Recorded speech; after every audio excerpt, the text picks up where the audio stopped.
Today, we're moving on. Now, last session we were talking a bit about the kind of square cube thing. I'm going to wrap that up at some point, but it's only a short stream today. So I thought, oh gosh, there we go. I thought we'd look at the next chapter, which is numbers, powers, and logarithms. So we're going to learn about numbers. Now that we've done all that maths, we'll be ready to look at numbers and logarithms as well. Now, I know about numbers. I know about powers. I don't know that much about logarithms. I have a vague understanding of them, but we will see how far that takes us today. So I'm going to do some reading. That's going to start now. 1.2.2 of The Art of Computer Programming by Donald Knuth. Numbers, powers, and logarithms. Let us now begin our study of numerical mathematics by begin our study of numerical mathematics by taking a good look at the numbers we are dealing with. The integers are the whole numbers, -3 in this case, through 3, negative, 0, or positive. A rational number is the ratio brackets quotient of two integers, p over q, where q is positive. A real number is a quantity x that has a decimal expansion. Okay. All right, so rational, that's the super, whoa, okay, wrong window again. That's the, now I've not drawn this before, but it's like superscript q, I think. Or, no, overstruck q. So it's kind of like this maybe. That's like numbers of the form d over, how did he put it? P over q. So like fractions, I guess. And a real number is a quantity x. So this is different, and that's the this one. Oh, it's those chickens again. Sorry if you're listening on YouTube, you can't hear the cacophony of chickens that are occurring right now. A real number is a quantity x that has a decimal expansion, where that's x equals n plus 0.d1, d2, d3, where n is an integer. Each di is a digit between 0 and 9, and the sequence of digits doesn't end with infinitely many 9s. Instead of 999, we can use 0000 and add 1 to the digit at the left. Okay. Fine. So they can still go on for an indefinite length, I guess. Email. Yeah, has anyone seen that thing, safe from emails? That's how I feel. ABC says, how did you go from an arts degree to understanding terse maths books like these? Well,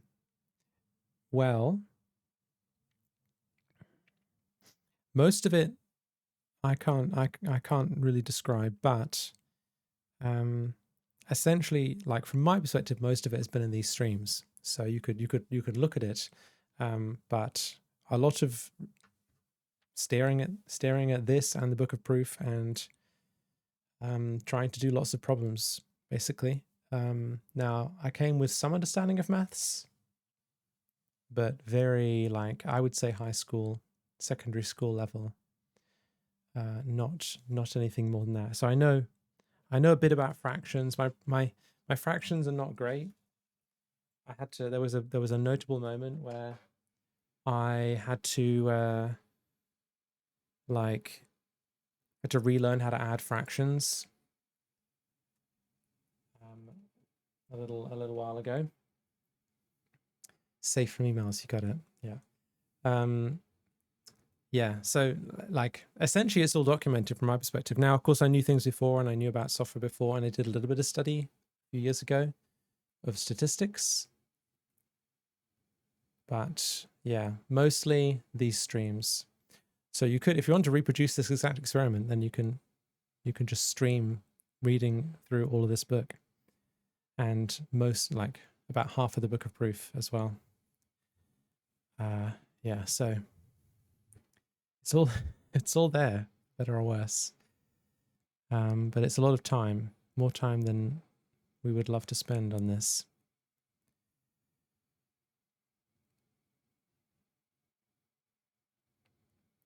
Okay, so the representation 1, that's that one previously, means that n plus d over 10 plus d2 over 100 plus etc. dk over 10k is less than or equal to, yeah, x, which is less than n plus, this expansion. So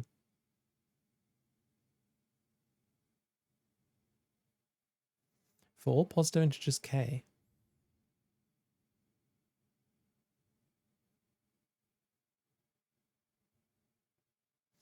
what is he saying? What is he talking about? Examples of real numbers that are not rational. Wait, let me get these straight in my head. A rational number is the ratio. Okay, so rational, okay, right. Rational is these ones. Real numbers is like 0. I guess like 3. No, that's a bad example. Maybe it is. I don't know. Let's not choose that. That's too thorny right now. Let's choose this. Because I don't 100% know pi's in this yet, but I think it is. Okay. So we have like this kind of bounding of it. Examples of real numbers, that's these, that are not rational, that's these, are pi.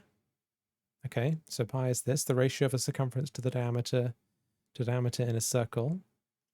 And what's this? Phi? Gosh, I'm gonna need to look that up. Phi. Yeah, phi. Hi, it's really Ren.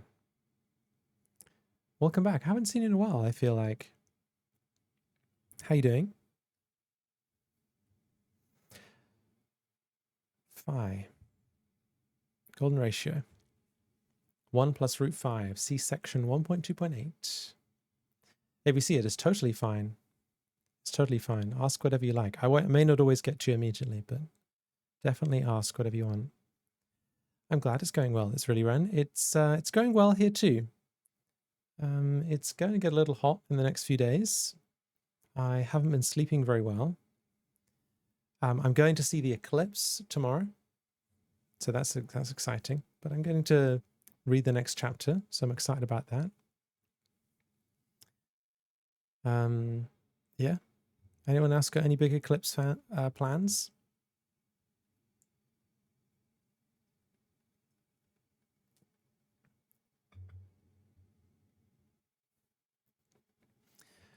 Okay. A table of important constants to 40 decimal places of accuracy appears in Appendix A. Oh, that's good.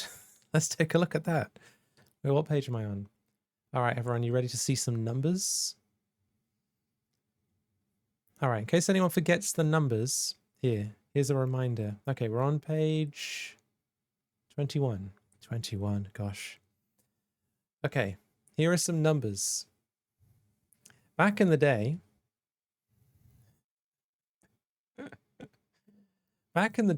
by the way, so this book was originally written in the 60s. You might not necessarily find it very easy to come across these numbers. You couldn't just Google them. So in your books, you would have tables of the important numbers you needed to know or needed to have around. And there will be whole books about this. There'll be whole books of just numbers. So we got root 2, we got root 3, root 5, root 10, cube root 2, we've got log 2, or natural log 2, I guess that is. 1 degree. Oh my gosh. And then they go on. Now I have no idea what's going on here. Octal.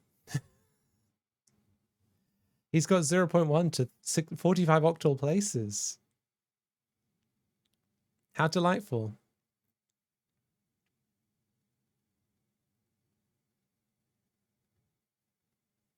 Wow.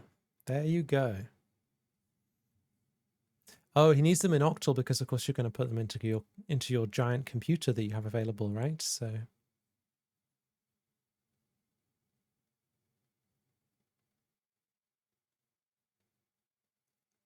this is such a flex. Several of the 40-digit values in Table 1 were computed on a desk calculator, and by desk calculator, I assume he means the whole like mechanical calculator, maybe, the size of a desk, by John W. Wrench, Jr. for the first edition of this book. When computer software for such calculations became available during the 1970s, all of his contributions proved to be correct. Oh, that's nice, isn't it? Okay, fun. Maybe see it's raining here. It's raining here right now. Well, it's not actually, but I've got the noise. Do let me know if it's too loud. It's really when it says for larger and larger terms of the Fibonacci sequence, the current term divided by the last term converges towards the golden ratio. Indeed. Yeah, I did a tiny video that makes use of that.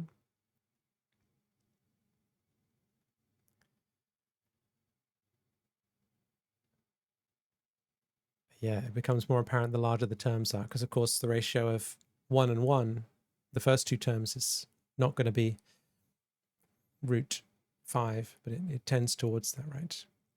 And hello, Fook Life. Rain could be background ASMR music. That is why I have it. In fact, maybe that's the real reason for whatever learning I've managed to do. Oh, look, see, this is funny. My preview app is trying to interpret these as phone numbers and allow people to dial them. Allow me to dial them. Yes, for YouTube VOD watchers, you'll have to play rain noise of yourself to get the authentic experience. Okay, now I've got to make my way all the way back up. 21. Nobody read that.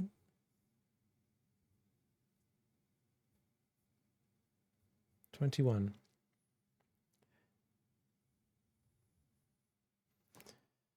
Yeah, the sky will be now. I think the sky will be good. I think the sky will be good here tomorrow, or where I am. How has the maths been mathsing? It has been mathsing. We've been doing a lot of proofs. It's all been induction so far. It's all been mathematical induction. In particular, I will say this question 8, which really has been a little bit of the final boss of my work so far, was quite a lot of fun to work through. The last 3 streams has been about question 8, part A and B, mostly part A. And I've been sort of mulling over part B. We kind of did get to it on stream. Other people in the chat, I think, understood more about what was going on than I did. And I'm still muddling away at trying to make sense of it myself. Last night I was like visualizing it all in my brain and how, like, here's the thing I realized. Now, okay, let me get my cursor in the right place. So let's say you have 1 squared, this 1 squared. Fine. Okay, that's not a good square. Let me draw a better square. Okay, that will do. 1 squared. No. 1 squared. Okay, and then we've got 2 squared, right? And then we've got, I mean, this won't be very surprising if you know what I'm about to do. Then we've got 3 squared.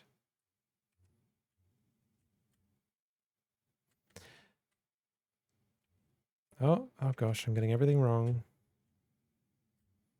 Yeah, we've got 3 squared. Now, here's an interesting thing. The difference between this and this, so this is 1 squared. 2 squared, obviously. Probably don't need to write that down. You get the idea. 1 squared, 2 squared. The difference between this and this is 3. And the difference between this and this is 5. And if we were to draw 4 by 4, 4 squared up here, the difference would be 7. And again, it would be 9, which makes sense because by the a method I looked at before about how the difference of squares works, we know that an odd number can be expressed in this kind of L shape, with this being like A, and of course this being A. So it's 2A plus 1, right? Which is obviously the odd number.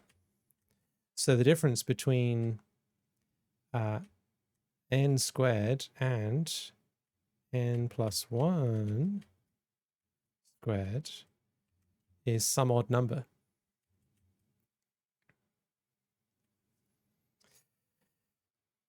Which makes sense because and you know, all this is, none of this is like very surprising. It all clicked for me.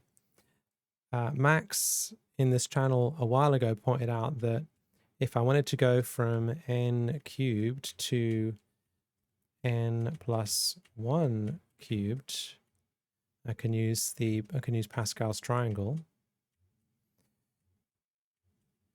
and the difference will be it'll be, well, n plus 1 cubed will be n cubed plus 3n squared plus 3n plus 1. Now this, if you do it for squared, you get out n squared plus 2n plus 1, which means the difference, of course, is going to be this odd number here. It's the same formula for odd number that pops out of this, which I was like, oh my gosh, so ridiculous. And then I was trying to apply it also to like this whole problem here, which I won't get into again, but there's a whole other, I think there's a whole other way of expressing that, but yeah, that's kind of cool. The second difference is always 2 indeed, but that's something we covered a bit in this problem, so I won't go into that. But yeah, it was all kind of coming together in my brain last night when I was supposed to be sleeping and could not sleep. So the maths has been mathsing in my brain. It's been getting in here somehow, and now I can sort of mess around. I'm basically Terence Tao now, or I'm John Nash, or whatever. I can see the maths. I can see it. So it's going well. Yeah. Not Nash. Okay, not Nash. No Nash today.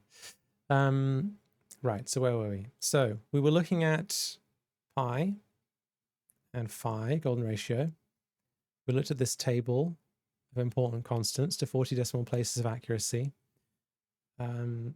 We need not discuss the familiar properties of addition, subtraction, multiplication, division, and comparison of real numbers. Oh, good. Difficult problems about integers are often solved by working with real numbers. And difficult problems about real numbers are often solved by working with a still more general class of values called complex numbers.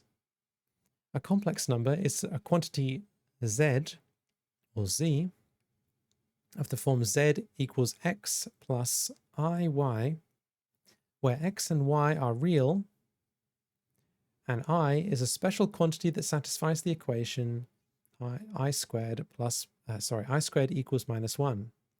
We call x and y the real part and imaginary part of z, and we define the absolute value of z to be the root of x, the square root of x squared plus y squared. Okay. Complex numbers, fine. We can do that. We can deal with that. Or I can't because I don't know about it. But I'm hoping if we get to know about complex numbers, I'll be able to plot that, you know, the thing. How does it go?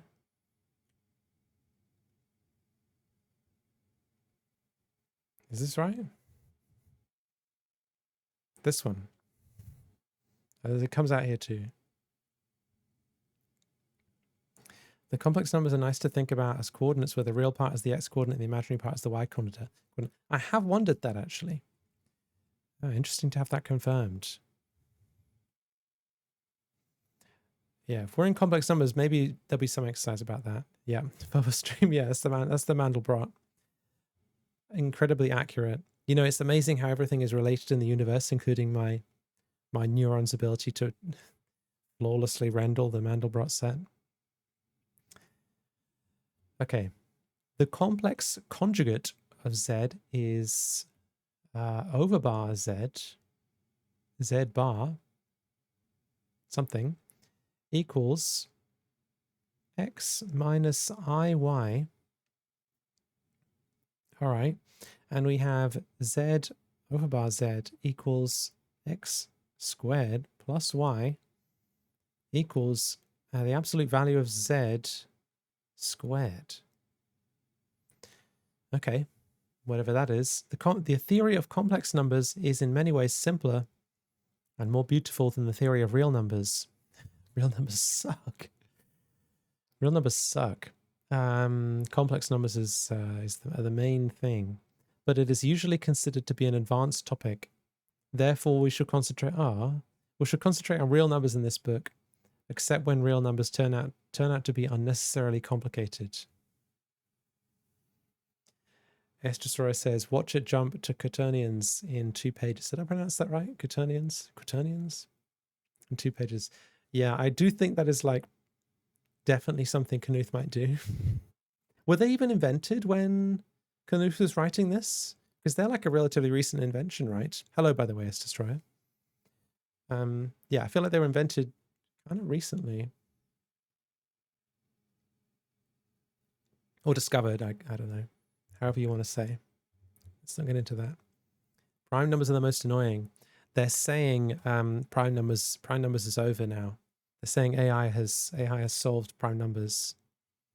Quaternions were written on a bridge like 300 years ago. Wow, okay. It's kind of relatively recent, I suppose. 300. What were they doing 300 years ago with quaternions? Someone was like clearly having an incredible time. Struck by inspiration 300 years ago in the 1700s. I have to write this down. And there's not room enough on this bridge for the proof. Okay. Right. If u and v are real numbers, with u being less than or equal to v, the closed interval is the set of real numbers x. Oh yeah, okay. So that u is less than or equal to x is less than or equal to v. The open interval is similarly the set of x such that u is less than x is less than v. And half open intervals, uv, yeah, are defined in an analogous way. We also allow u to be minus infinity or v to be infinity at an open endpoint, meaning that there is no lower or upper bound. Thus, negative infinity through positive infinity, closed into, I'm going to mix these up again. It's like 2 months ago. Open interval stands for the set of all real numbers, and 0 through infinity with it being half open with open at the top, yes, closed at the bottom, denotes the non-negative reals. Okay.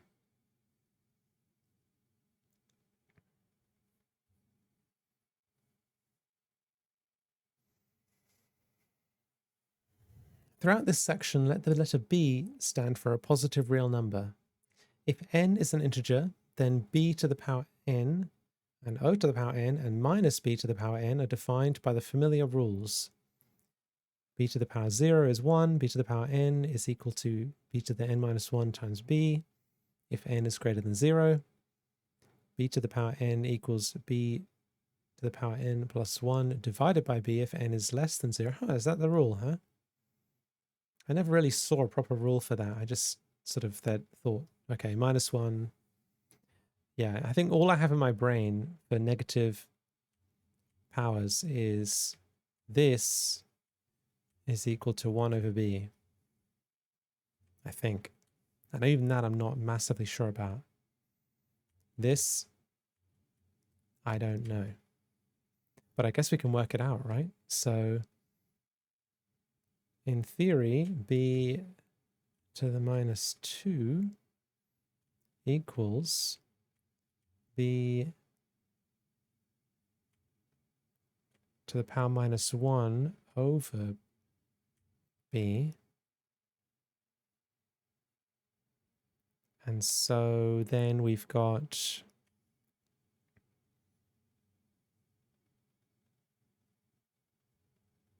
right, okay. So then we've got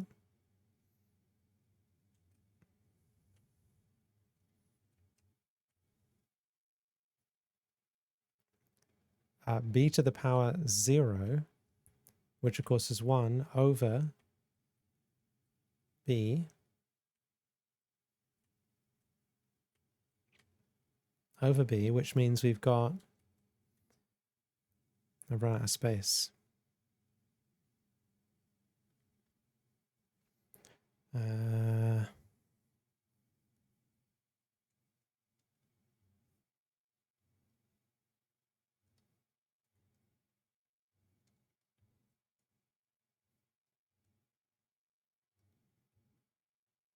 Okay. I'm sorting it out. I'm sorting it out. Okay, that's somehow better. Yeah, then it's like 1 over b over b. Is this right? It's like 1, then another way we can put this is 1 over b multiplied by 1 over b, so it's 1 over b squared. So b to the power minus 2 is 1 over b squared. Does that add up with what my computer says?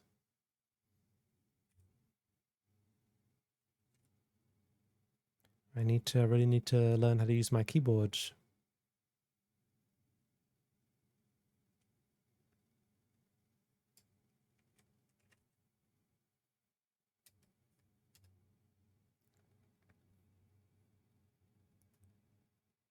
Oh yeah, 1, okay. Whatever. Let's say it is.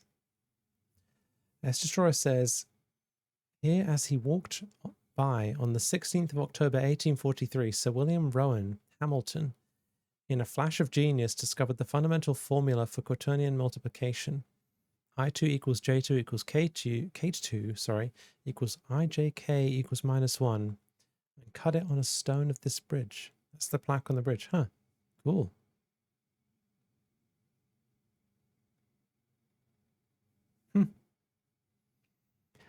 Okay, so let's say that's that. No, I really should fact check this. Okay, let's say it's like 7. Sorry, my setup is again messed up. 7 to the power minus 2 is 0.02 something. And then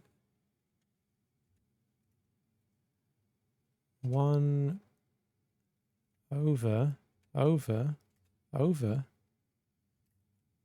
my gosh. Okay, looks like it's the same. Oh, this keyboard's really messing me up. Yeah, looks like it's the same.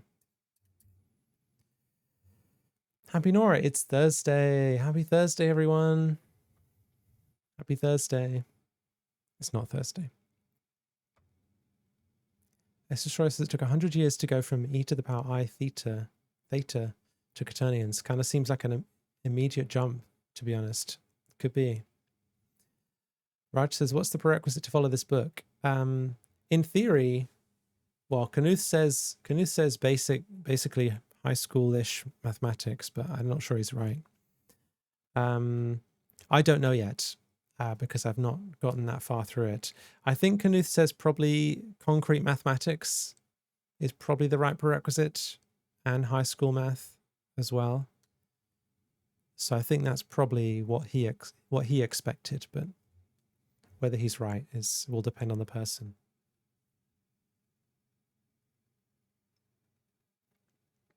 Anyone got any big eclipse plans? I'm going to keep asking until somebody tells me a brilliant eclipse plan they've got.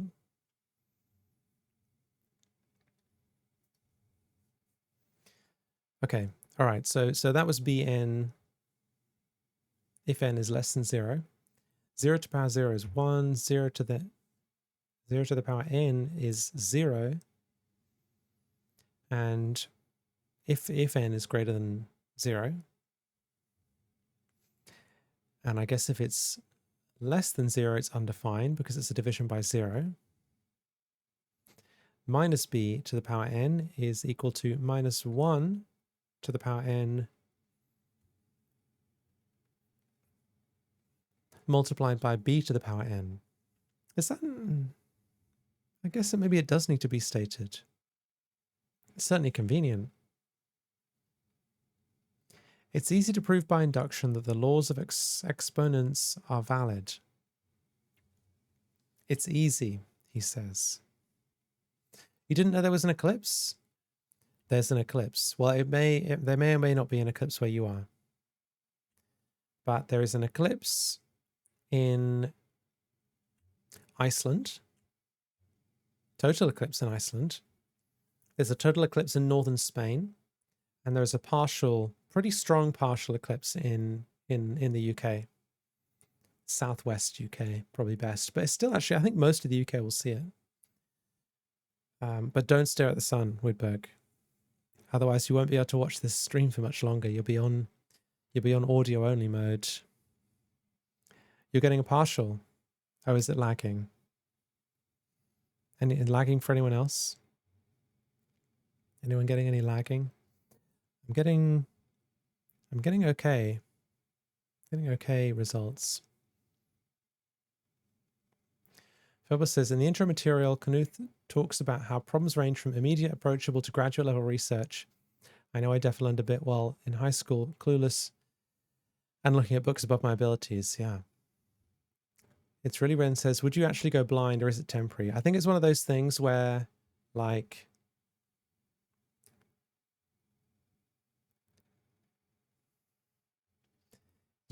I mean, no, I can't. I have to be good and keep with what the authorities want me to tell you, which is don't stare at the sun. I don't know exactly how much damage you would do, but I assume there is a notable risk of damaging your eyesight in some way that you would prefer not to, unless you hate your eyes. I live in the UK, yeah.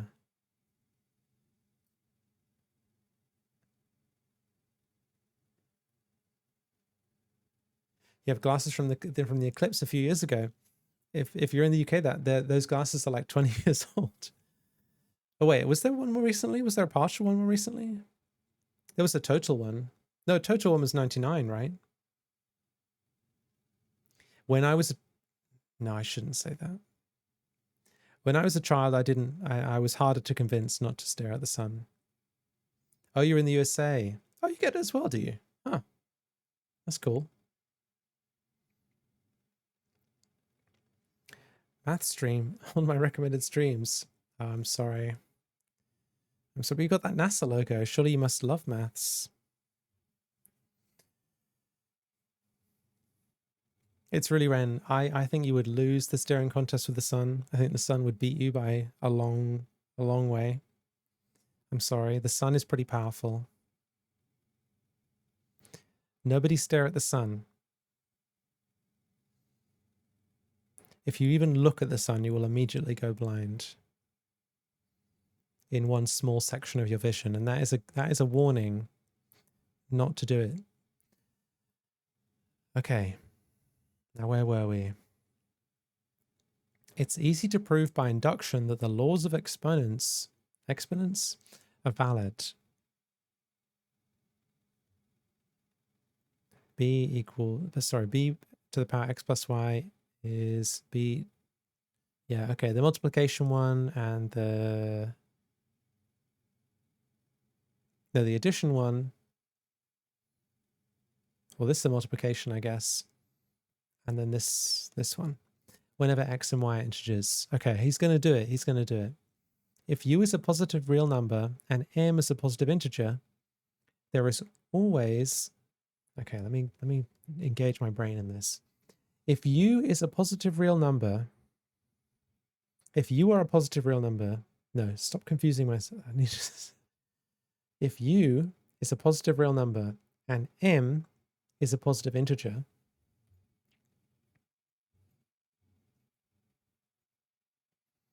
so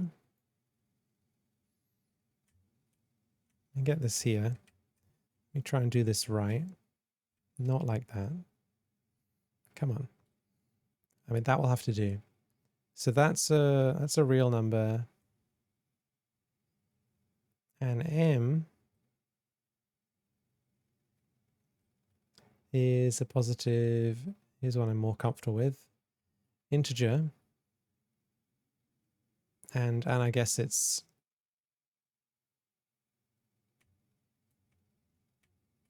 And I guess also here. Or is that non-negative? Do we get to be equal there? I don't know. Anyway, there is always a unique positive real number, v, such that Vm is equal to u. It is called the mth root of u and denoted v equals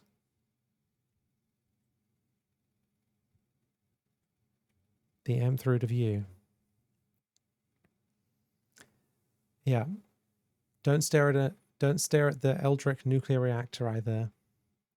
Fooklife says, I knew an old guy who almost got blind because he looked at the sun through a telescope. Now his glasses are too thick. You can't see anything through his glasses, all blur. Wow, yeah, definitely don't look at the sun through a telescope.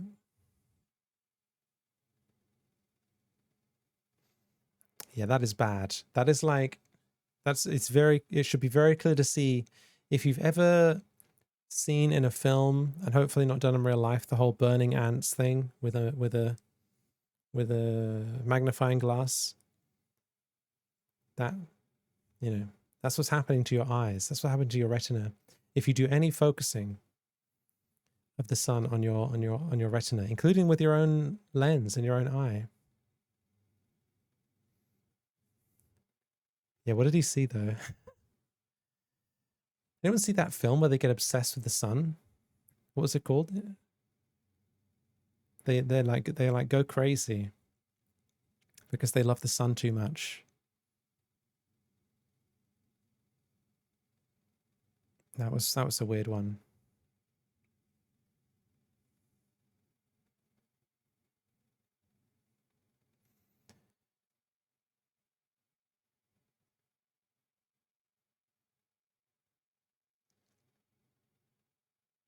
Okay, so what is he saying here?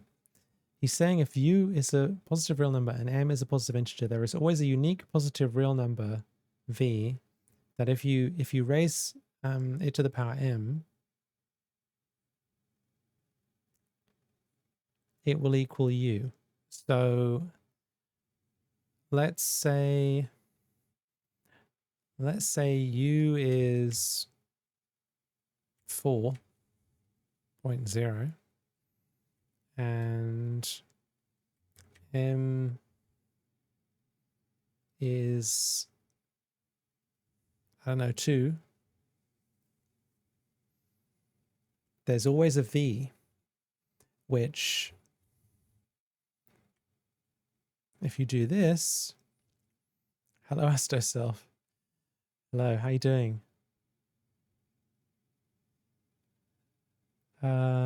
And okay, so there's always this.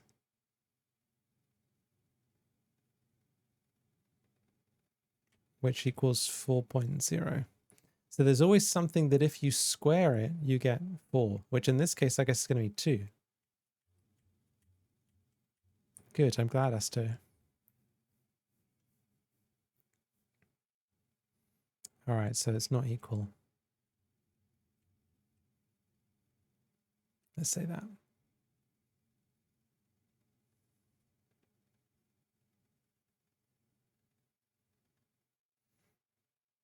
Okay, fine.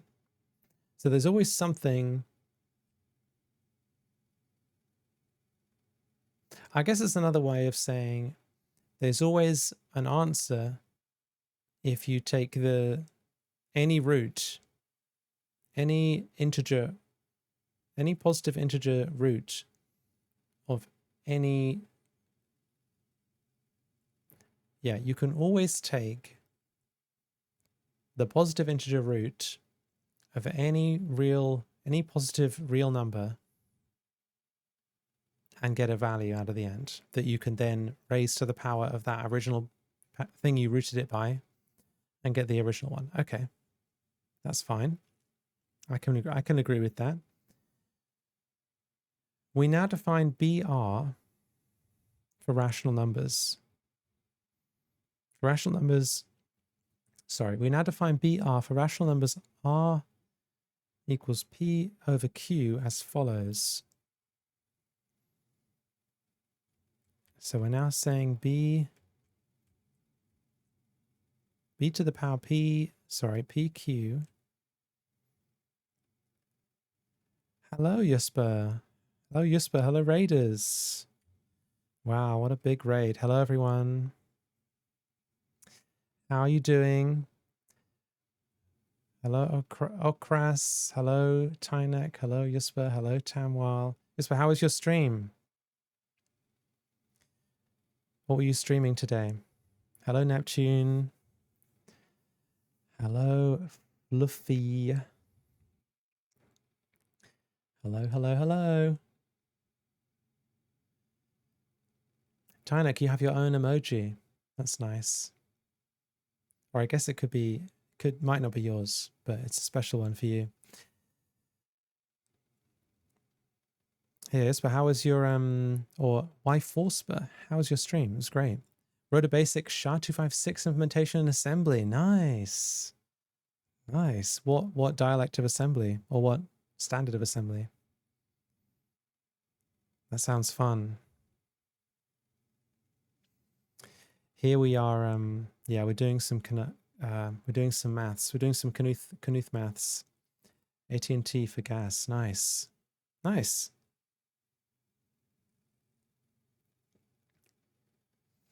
Nice. Exciting. Thanks for the raid. I should do the thing. The thing I need to, I think I always forget how to do. But I'm so delighted to be able to do it. Oh, okay. I got to type on my fancy keyboard. Can I do it?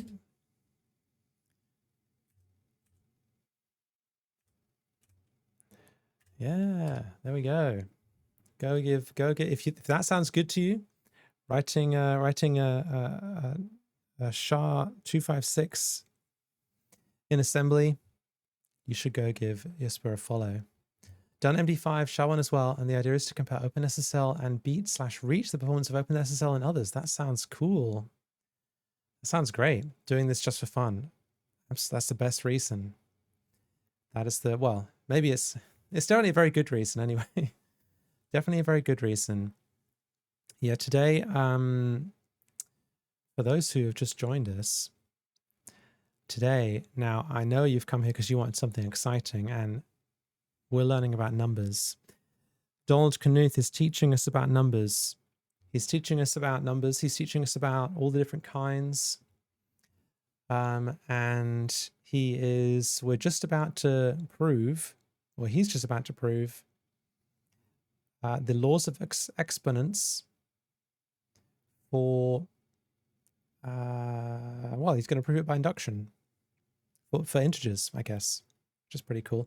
No, I didn't tell anyone to stare at the sun, Woodberg. No, don't say that.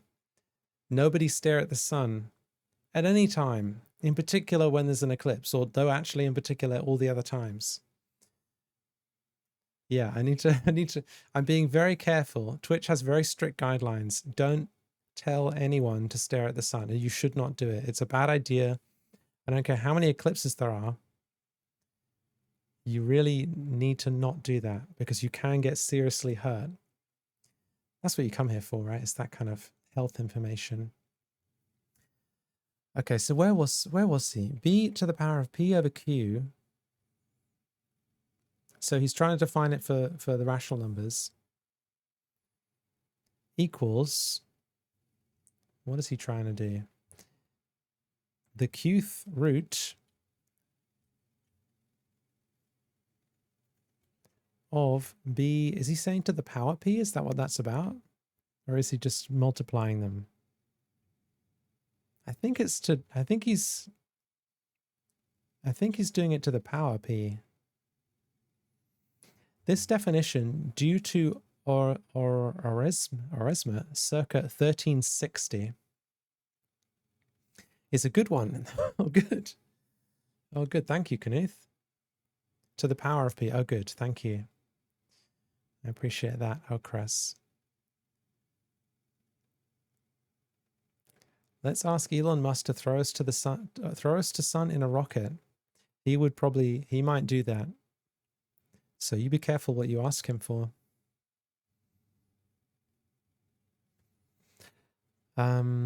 Okay, this definition due to Oresme is a good one, since B to the power AP over AQ, what is he saying here? AP over AQ is equal to B to the power P over Q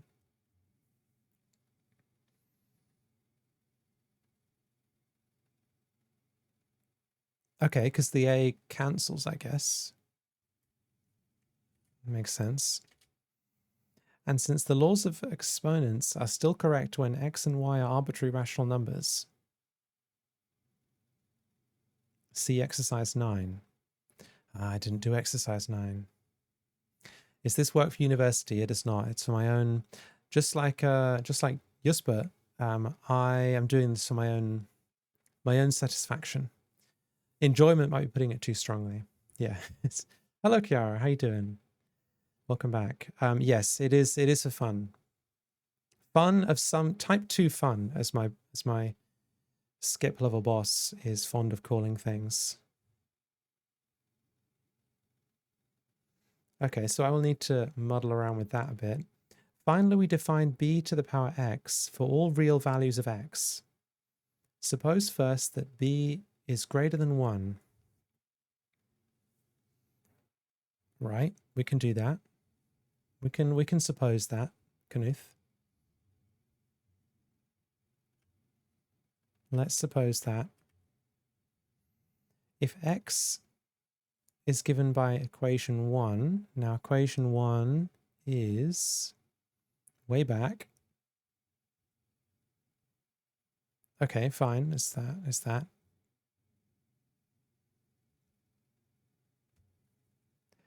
If x is given by equation 1, we want b to the power of n plus all of this. Okay, so he's sort of bounding it in this like rational number form. This defines bx as a unique positive real number, since the difference between the right and left extremes in equation 8 is this, okay, by exercise 13 below. No, by exercise 13 below, this difference is less than this number, and if we take k large enough, we can therefore get any desired accuracy for bx. Okay, cool, yeah. For example, we find that 10 to the power 0.3, yeah, is equal to 1 point, yeah, okay, fine. Therefore, if b equals 10 and x equals that number, we know the value of bx with an accuracy of better than 1 part in 10 million, although we still don't know whether the decimal expansion of bx begins with 1.999 or 2000.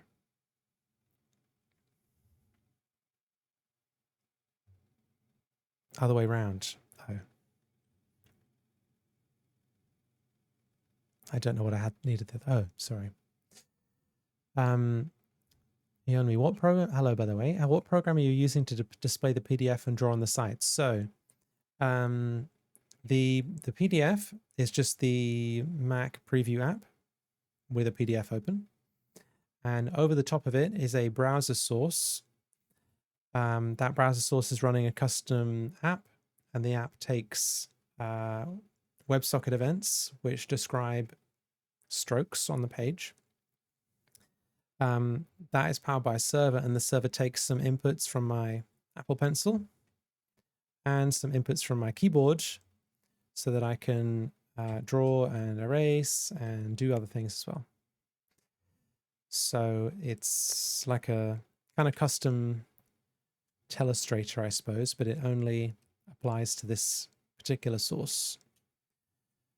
But it's quite fun for me anyway. Useful, kind of like a whiteboard, but you don't have to have a big whiteboard and camera and stuff.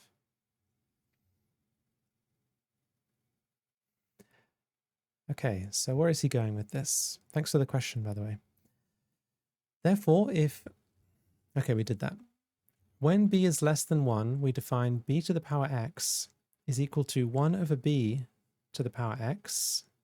No, so 1 over b to the power minus x. Fine. And when b is equal to 1, b to the power x is 1. With these definitions, it can be proved that the law of exponents, that's 6, hold for any real values of x and y. These ideas for defining bx were first formulated by John Wallis and Isaac Newton. Celebrity. You've heard of him, right? Isaac Newton? Mr. Newton? Okay, fine. So I will need to work through that again at some point so that I can understand what this is all about.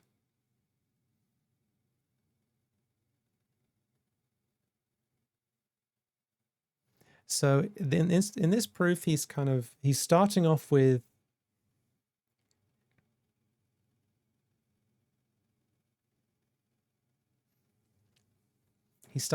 these kind of this initial statement, and then he's kind of working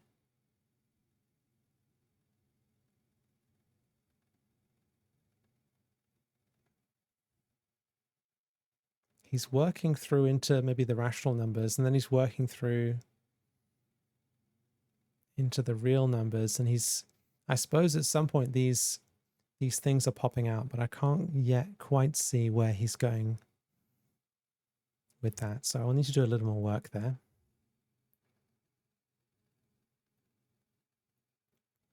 Okay, cool. Now we come to an important question. Suppose that a positive real number y is given. Can we find a real number x such that y is equal to bx? Okay, suppose a positive number y is given. Can we find a real number such that y is equal to bx? The answer is yes, provided that b is not 1.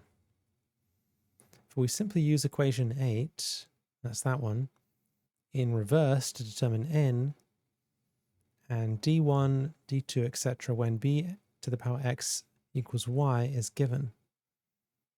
The resulting number is called the logarithm of y to the base b. Oh my gosh. And we write this as x equals log b y. By this definition, we have x equals b to the power log b x. I don't know how to pronounce that. I need to look up how to pronounce these things. And then log b. Okay, fine. So, all right. Oh gosh. Okay. Now, where am I? Who am I?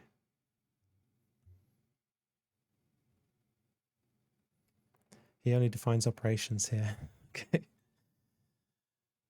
Okay. All right. Okay, this is important.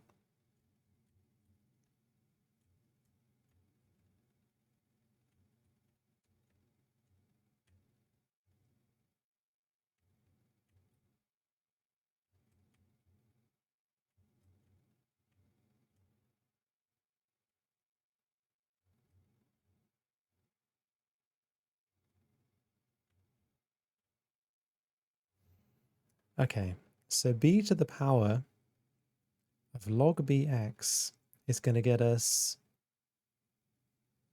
the value of log b bx. Wow.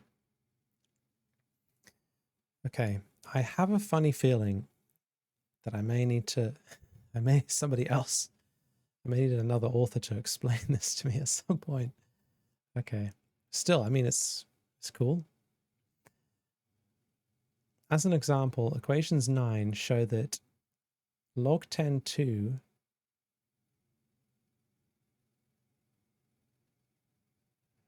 equals 0.3010, etc.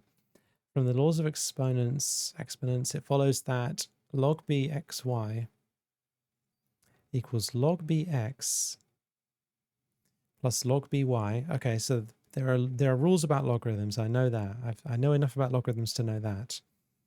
If x and y are greater than 0, and log b cy, yeah, okay. So then you've got you multiply the power by the log c. Okay. Equation 11 illustrates the so-called common logarithms. Okay. Which we get when the base is 10. One might expect that in computer work, binary logarithms to the base 2 will be more useful since most computers do binary arithmetic.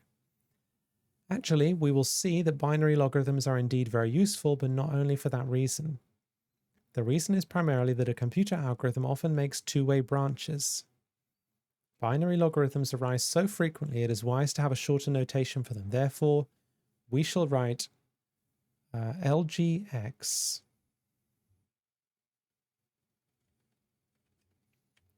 Okay, that's the notation. LGX equals log 2x. Okay, so LG, fine. Following a suggestion of Ernesto Trucco maybe. The question now arises as to whether or not there is any relationship between log x and log 10x. Wait, oh yeah, okay. Log LG is L2. Okay, binary logarithm.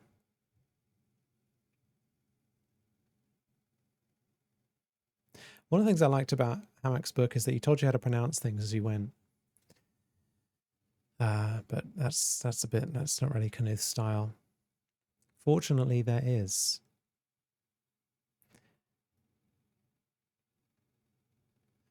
Golami.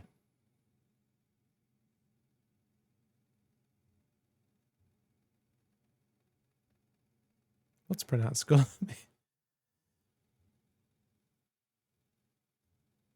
Something is.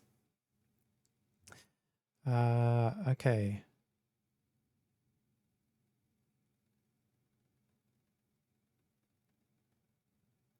By equations 10 and 13, hence... Yeah, okay, wait. Somebody's seen Inglourious Bastards, okay. Okay, I was hoping that was a joke. Okay, so what have we got? Log 10x is equal to log 10 2 to the power log binary logarithm x equal, wow, okay. Oh, there's going to be a lot to memorize here. Okay, hence LGX and log 10x over log 10 2. Right. Huh.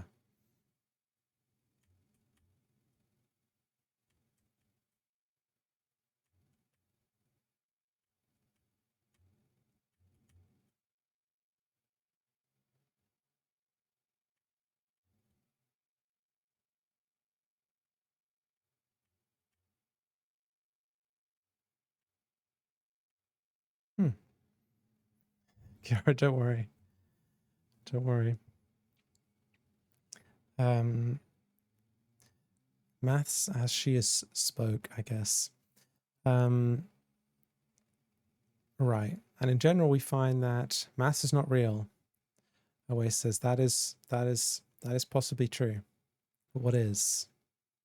Log cx is equal to log bx over log bc. Log is a piece of wood. That is also true.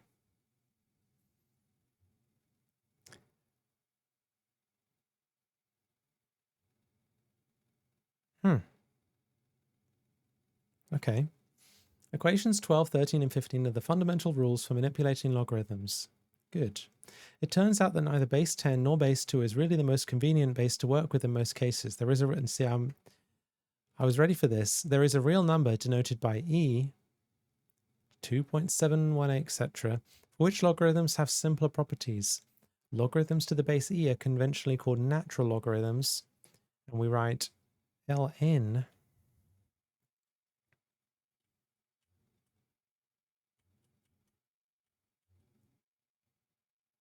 log captain is the captain's log, says Stadair. That is also true. Log B is Birchwood. Hello, Stadair. How you doing? And then, okay, log E.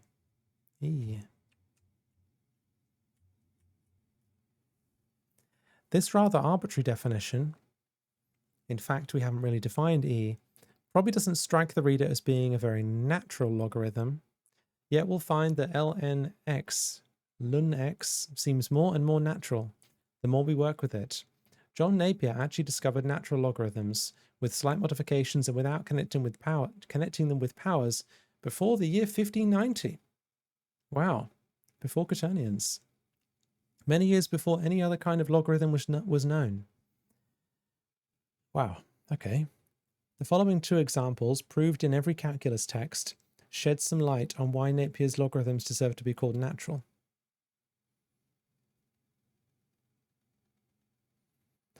A. In figure 6, the shaded portion is the natural logarithm of x. Good. B. If a bank pays compound interest at rate R, now I watched a video about this, didn't I? At rate R, compounded semi-annually, the annual return on each dollar is 1 plus R over 2 squared dollars. If it is compounded quarterly, you get 1 plus R over 4 to the power of $4. And if it's compounded daily, you probably get why is that probably there? 1 plus, oh, because of leap years, I guess. 1 plus R over 365 to the power of $365. Now, if the interests are compounded continuously, you will get exactly e to the power r dollars for every dollar, ignoring round-off error. In this age of computers, many bankers have now actually reached the limiting formula. Does anyone get continuously compounded interest? Is that like a thing? It would surprise me if that was the thing people actually got.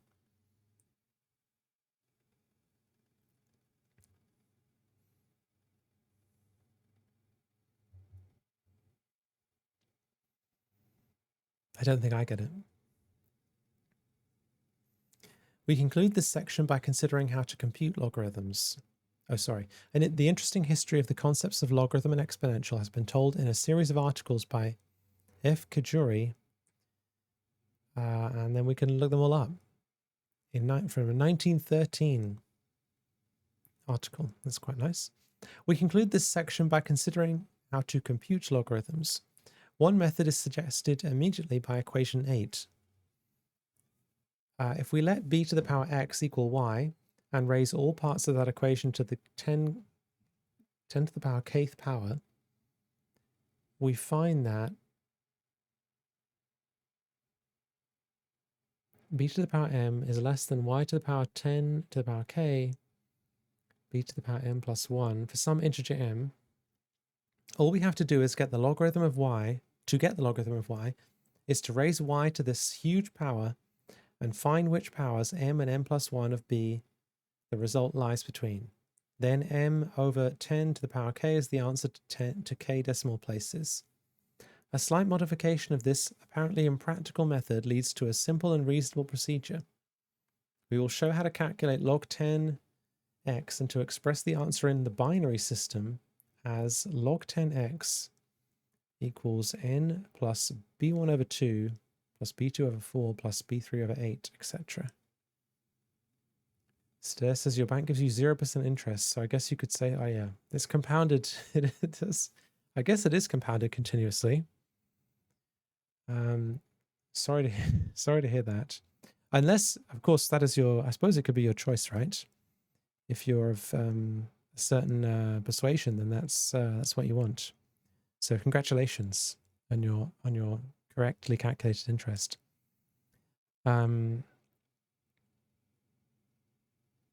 Okay. First, we shift the decimal point of x to the left or to the right, so that we have 1 is less than or equal to x over 10 to the nth power is less than 10. This determines the integer part n. To obtain b1, b2, b2, etc., we now set x0 to x over 10 to the power n, and for k is greater than or equal to 1. He's really pushing me here.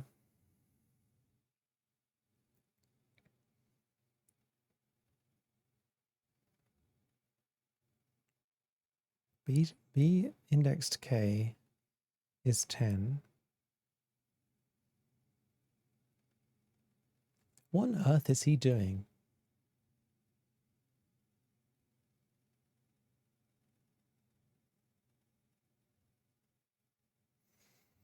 Okay, now this I really should be able to follow. So let's try it out.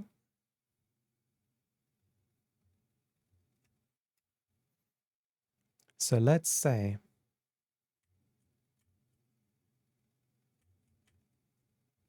hello, Check94. Let's say x is 25, for example.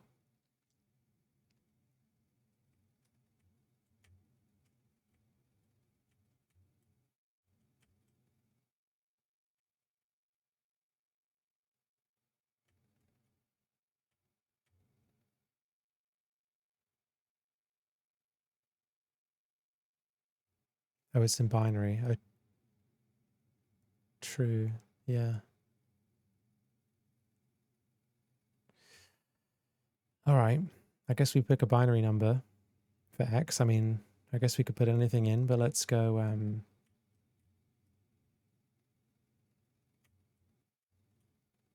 what's that? 1, 2, 8, 6.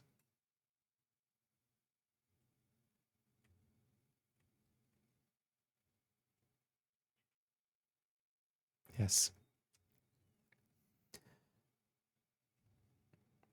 Okay, so first we shift the decimal point of x. There's no decimal point of x, so we have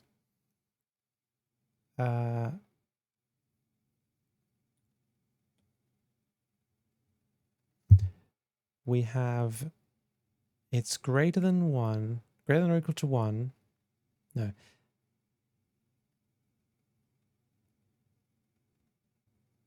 Yeah, this is going to be confusing. X over 10 to the power n.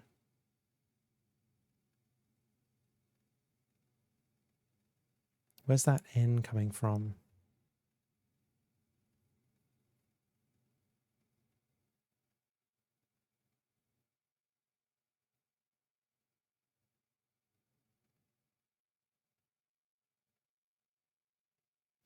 I mean, it could be, we could write it down in any number of ways, right? It's the same number.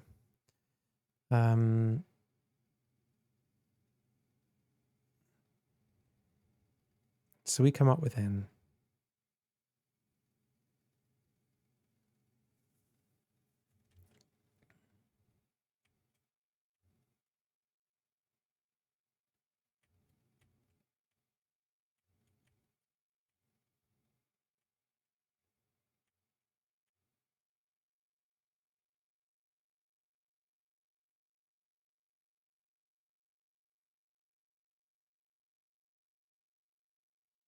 And assuming that this is a decimal 10.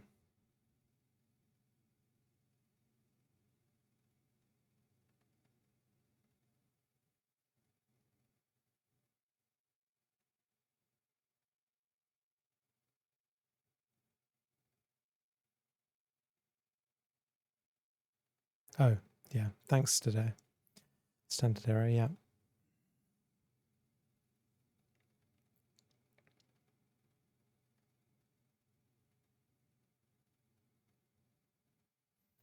Right, so for this to be true,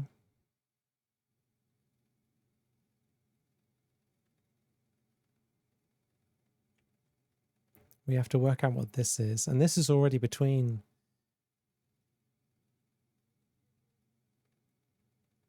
I assume this is 10 decimal, right?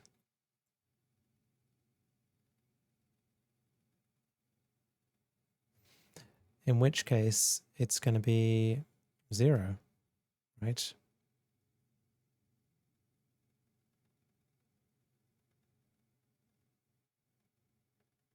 What's my maths background like? It's just self-study and high school maths, and not that much self-study.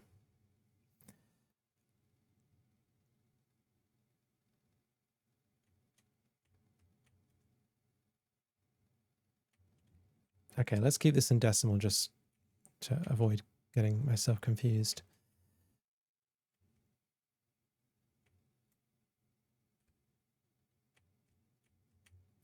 Maybe we just work forwards again. There's got to be 0 then. It's got to be 6/1. So surely n has to be 0 there.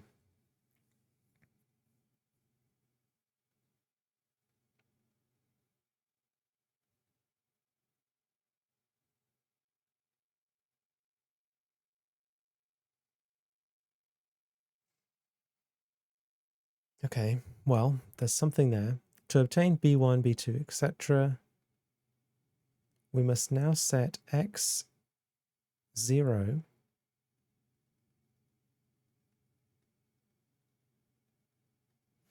to x over 10n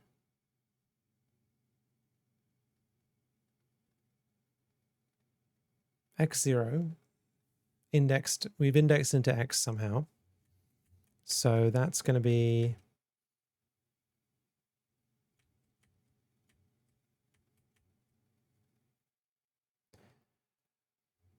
code. Impressive self-study on that path myself, and this book is a good one. We'll be getting it. Yeah, I definitely recommend it. Yeah, good luck. It's a very interesting book. A set of books, in fact.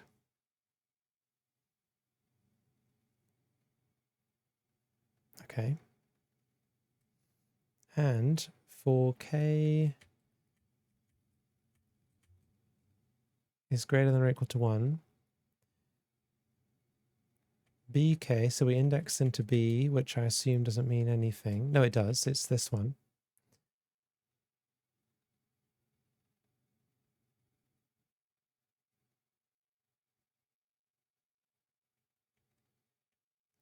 bk equals 0. xk sounds like Pig Latin. xk equals x. Now we've got notation. Oh no, it's squared. xk minus 1 squared. All right, it's okay. So there's multiple cases here. If xk minus 1, so it's an iterative process, which is good, right? Fine. So it's like, okay, so it's like basically if this, then that.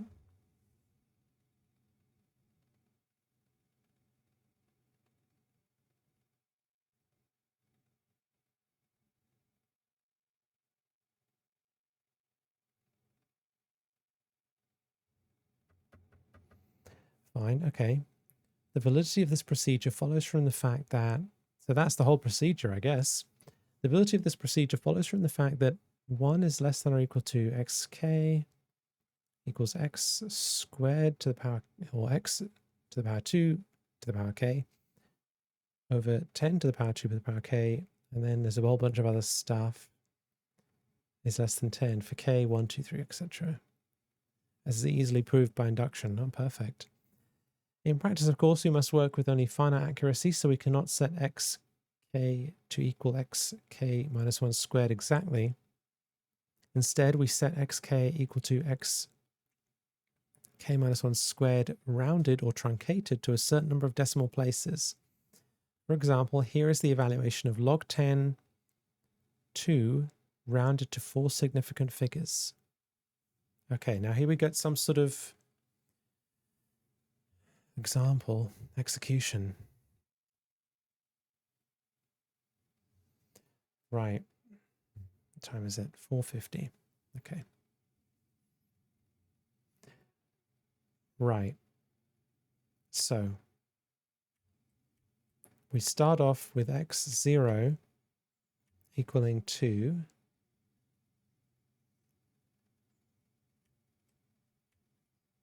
Then x1 is going to be, okay, now let's see if we can follow this.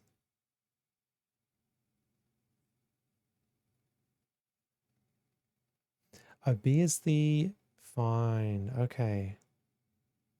B is like the result. Gosh, I'm really missing, I am really missing code. Somebody should have taught this guy to program. What do you think, guys? It'd be pretty nice if Knuth could program. He could write a program to explain this. I'm sure, though that wouldn't have served his purposes, of course. But that would have been nice. The log 1010. It didn't have a solution for me because I couldn't do it yet, but I'm going to try this and then maybe I'll go back to it.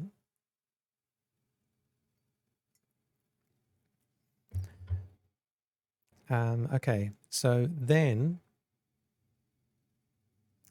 I guess he's done the preparatory. It doesn't need to be any preparatory stuff because he's chosen his number carefully. So x1, yeah, okay, so we start off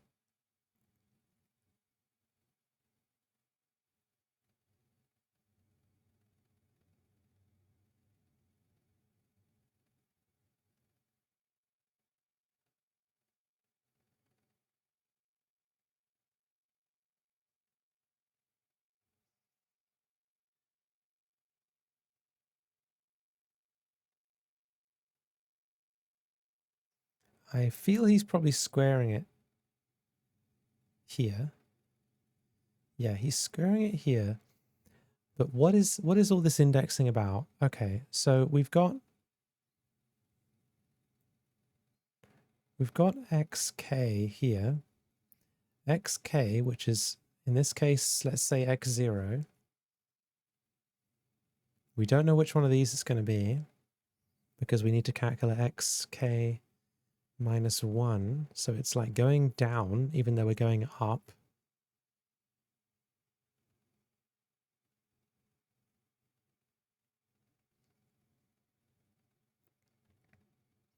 Well, let's try and plug in some of these numbers. We've got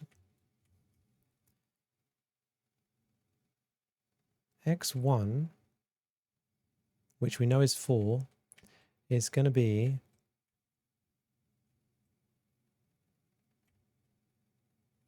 x0 squared. It is weird that he's written it like that, but I guess it makes sense through a certain lens. We're going to say, in this case, 4 is 2 squared. Now that makes sense. So the procedure is really, we've got x0. We want to calculate, I guess you just flip this around, can't you? Like, why not?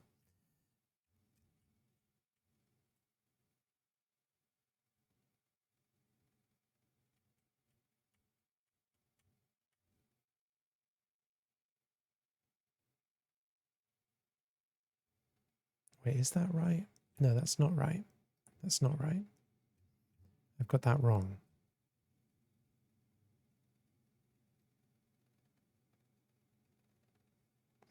x1 is 4. No, that is right. I'm getting confused here. Wow, the order is so different to what I'm used to. Okay, so another way of putting this, let me just put this in a way which makes sense to me. We're starting off with xk. So I want to say No, wait. Oh my gosh, sorry everyone. I know this is like really, probably very tedious to watch.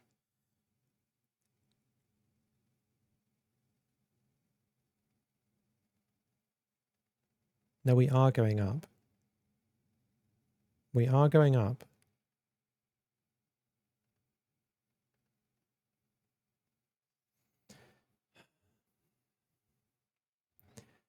Okay, so we have x0.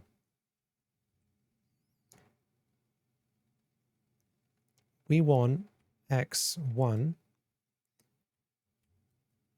To get x1, ignoring the second case, I'm going to think about the second case in a moment,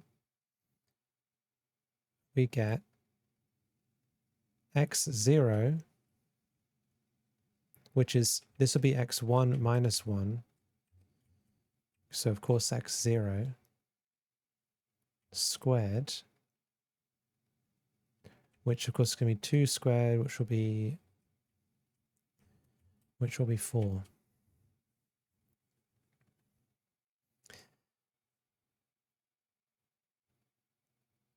Right. So that gets us there. Now, so if we actually wanted to put this in a program, we would probably have, well, we'd have to write this quite differently. So let's say we've got x0. First thing we need to calculate. I'm just going to write this as a program, and hopefully this will help me get it. Let's say we have, I don't think A is used. Let A be x. Oh, no, wait. We want to calculate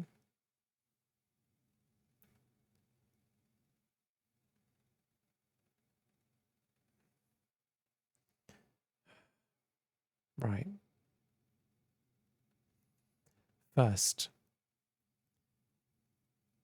we decide what we're going to calculate. We're going to calculate x1. To do this, we look at x0, 1 minus 1, squared, which is 4. We check, is 4 less than 10? If it is, and in this case it is, x1 is, well, this number, it's x0 squared, so that's 4. 0.0, etc. So that gives us x0 and x1. Now, along the way here, we are also calculating a second value that I haven't looked at yet. So we're also calculating b, subscript b. So b0 starts off as, well, this is 0, I guess, just we don't need to think about that. In the process of going through these conditions, we also get chucked out bk. This is such a different way of looking at a procedure. It's really thrown me. So depending on which one we go down, if we go down the less than 10 one, we have 0 here. And if we go down the greater than 10 one, we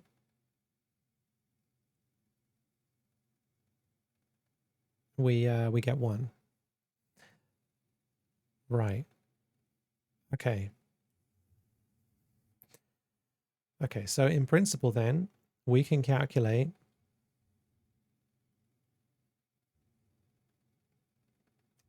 x2. So let's say we want to calculate x2. In this process, we look at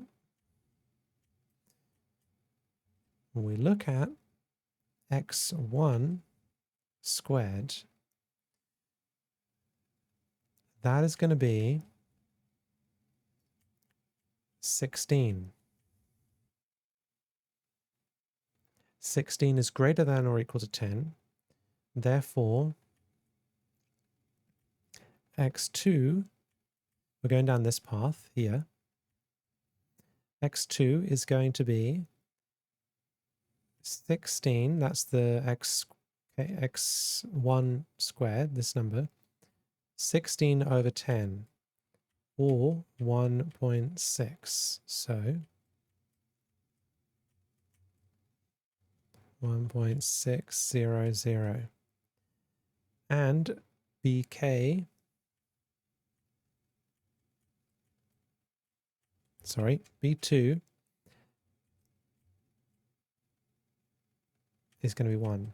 Okay, all right. Wow, I never thought I'd get through that. And then we continue. We continue. We keep going until we are satisfied with our result.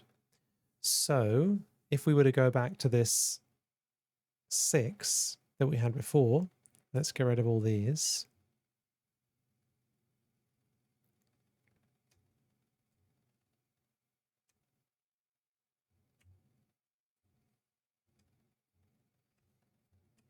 And x0 starts off being, so basically we're trying to put it between 0 and 10. Or no, we're trying to put it between,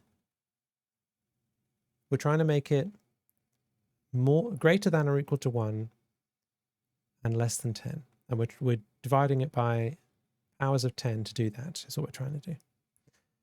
So we don't need to do that for 6. Although actually, how do we do that if we do need to mess around with that?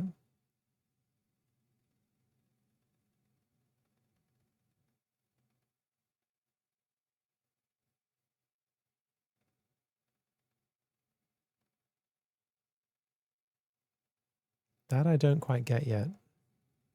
Surely we can't just discard all of the powers of 10 out of the thing. Otherwise we'll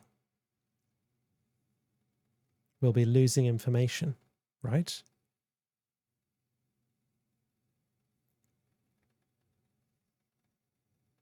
Okay, well, let's just try 6 for now.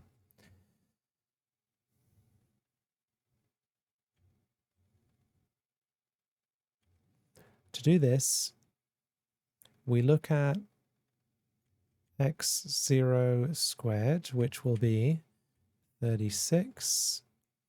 Is it greater than or equal to 10? Yes. So we start off with this. And then we divide this by 10, which means we get 3.6. And we take this 1 here. And this we don't care about. Basically 0. Then we do this again. We look at x1 squared, which will be 3.6 squared. 3.6. 3.6. Nope.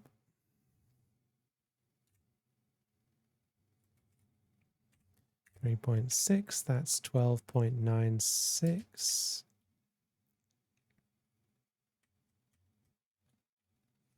Again, greater than 10, so this is going to be a 1, and this is going to be a 1.296, and then we keep going.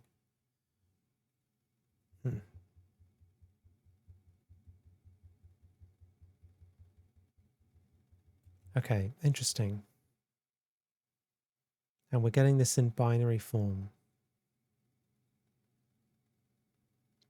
And that's where n goes.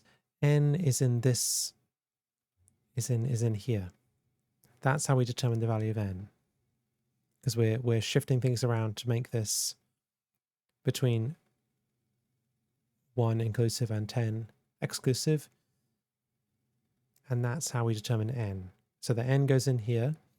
And so we end up with 0.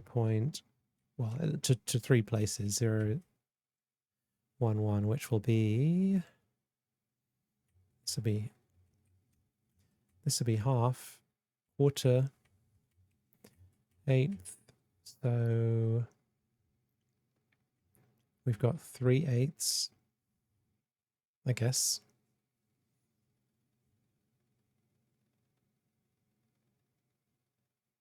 Which is I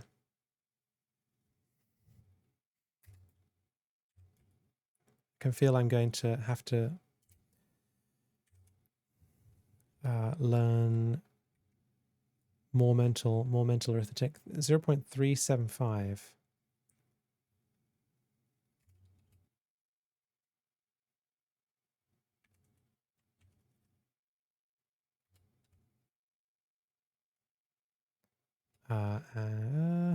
Okay.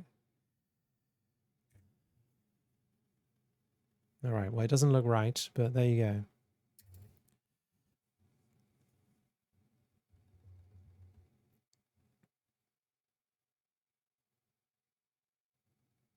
Okay. I made a small error. There's no B0.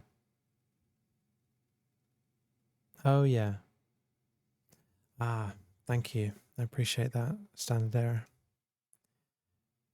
Yeah, B0, yeah, I should not put that down. Yeah. Yeah, so that will actually be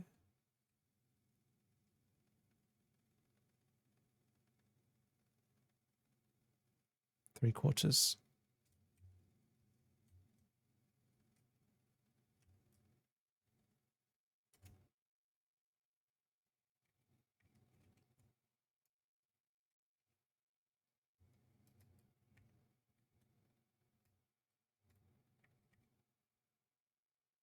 Which looks about right. Okay, interesting. All right. All right, all right, all right. Fine. I managed to do it. Thank you for your help, everyone.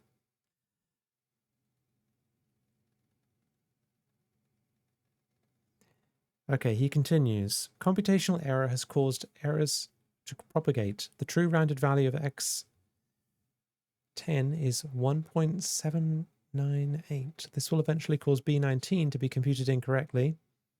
Okay, so one of the binary digits ends up being wrong, and we get the binary value 0.010, etc. I say because he subscripts with 2 to denote its binary, I guess, which corresponds to the decimal equivalent 0.301 rather than the true value given in equation 11. With any method such as this, it is necessary to examine the amount of computational error due to the limitations imposed. Exercise 27 derives an upper bound for the error, working to 4 figures as above. We find that the error in the value of the logarithm is guaranteed to be less than 0.00044. Our answer above was more accurate than this, primarily because x0, x1, x2, etc., and x3 were obtained exactly. This method is simple and quite interesting, but it is probably not the best way to calculate logarithms on a computer. Oh. Another method is given in exercise 25. These look kind of softball, honestly. There are a couple of M's in there, I suppose, but the rest look okay. And of course, they'll get up towards the end. I suppose it's numbers, so they're not going to go really off the wall.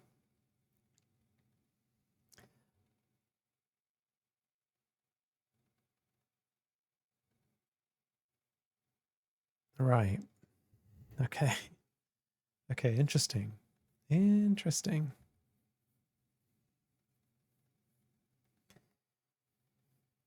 Oh, sorry. Just bashing my microphone. Right. Okay. I'm going to take a short break. I will be back in a few minutes. And we will do a few of the exercises. We'll see how far we get. So see you very shortly.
Hello again. Right. We're starting with the tricky ones. Wait. We're starting with the tricky ones. What is the smallest positive rational number?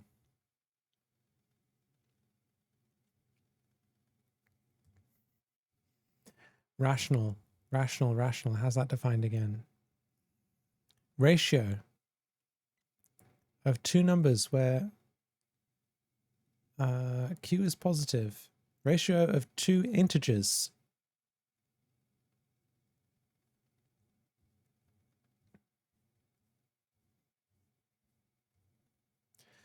This is one of those exercises where I'm not like 100% sure what counts. I would be curious to your answers in the chat. Smallest positive rational number. So like, I mean, 1 over like a bajillion, I don't know, 1 over infinity, maybe?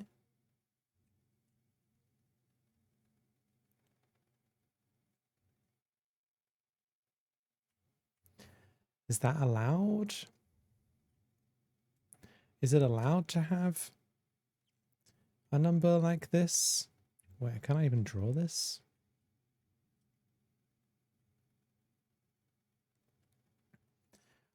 Because I mean, you couldn't draw enough nines, right? Or enough numbers. But this would have to be like very large, and this would have to be very small, right?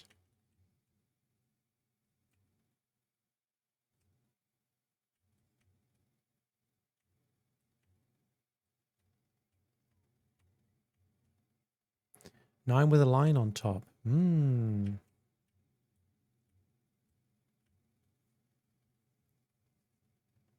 Yeah, that would kind of work. I guess in theory any digit would work there. Probably. Or would it?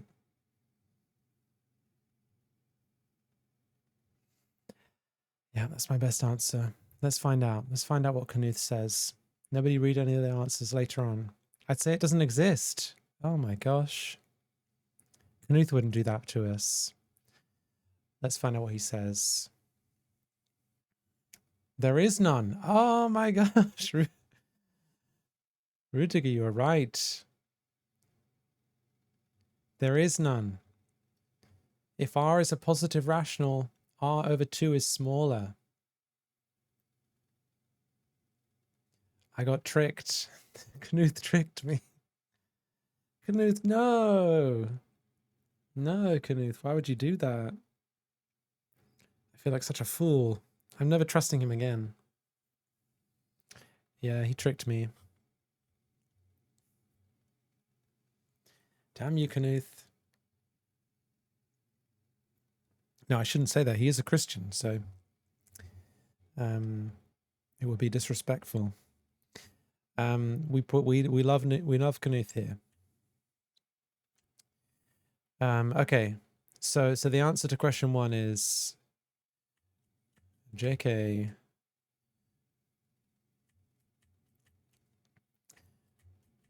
There is none. Okay, Knuth. Thanks for that. That's how they get you is because you sort of assume as a student that all these questions have answers.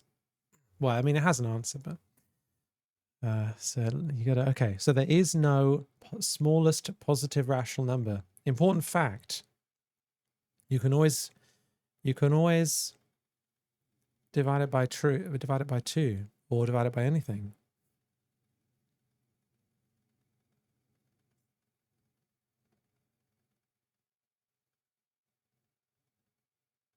I'm just pausing because I assumed that you basically had to be able to put it as like a Q over P, or is it P over Q or something, where P and Q are integers.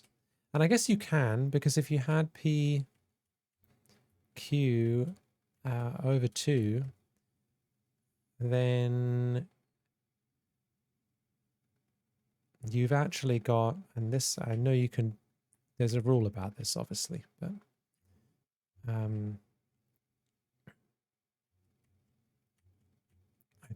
just like to do this. Yeah, you can do this, and so you end up with, wait, is that true? Yeah, no, it is. So you end up with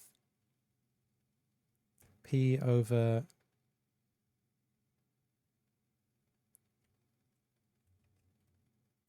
two Q.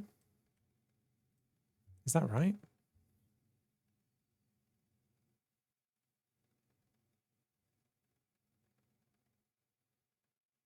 Something like that, anyway. P over 2Q. Yeah, and so 2Q is going to be an integer, and P is going to be an integer. So yeah, you can always... So it's another way of saying you you can't do this because, like, if you had this, you could always add another 9. It's kind of another way of saying it's a similar idea to that, and you can't do like this because this, okay, now this is probably why you can't do this. You can't do this because this is not in the integers, right? Is that right? Is that in the integers? I guess you could always do this. Anyway, I guess that's not really something I should be thinking about right now. Ninth Squad lol says multiplying or dividing a rational by a rational always gives you a rational. Huh. Important fact. Thank you. I guess that does make sense. Yeah, that does make sense. Yeah. Okay, cool. All right. Well, that's numbers for you. Let's get rid of that. 2. What is 1 plus... No, is 1 plus 0.239 a decimal expansion? No, it's not. No. No, money down. Because it ends with a bunch of 9s. Or it's not allowed to be. It's not allowed to be something. It's definitely forbidden to be something. Is it forbidden to be a decimal expansion, whatever that is? A real number is a quantity x that has a decimal expansion such and such and such, where n is an integer. Each di is a digit between 0 and 9, and the sequence of digits doesn't end with infinitely many 9s. So, I mean, I guess technically that doesn't say it's not a decimal expansion. It says that certain decimal expansions are not valid for constructing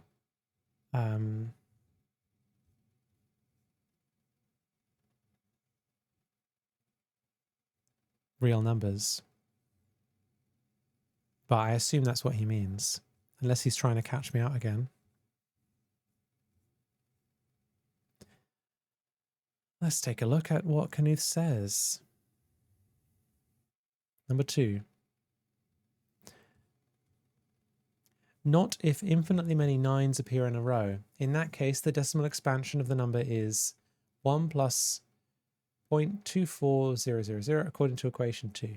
Okay, fine. So basically I was right.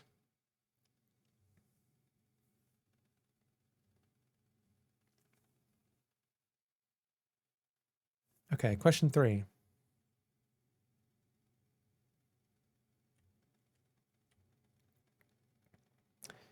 What is minus 3 to the power minus 3?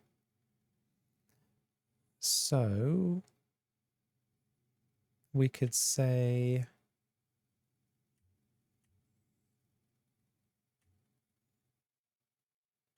Well, let's actually just write out the whole thing. Good practice of this stuff. Okay, so minus 3 to the power minus 3.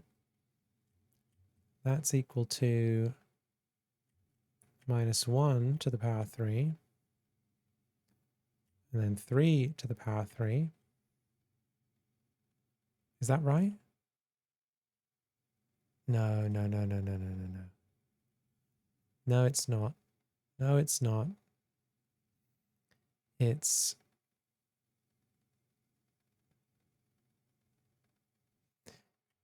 1 over... No, wait, what was that rule again? Try and remember it. Let me try and remember it and do it right once, and then I can look back. Good trick if you want to improve your memorization. So what was it?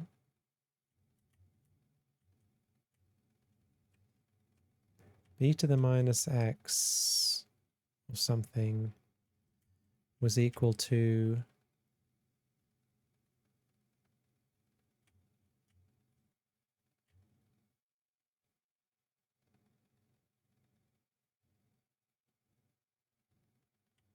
It was definitely over b. Was it then x?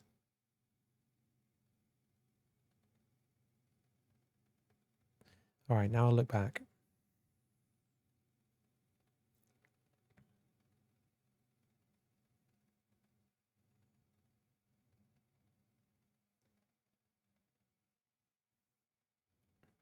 It's not. It is... Let me get this right. B n equals B n plus 1 over b. So not this.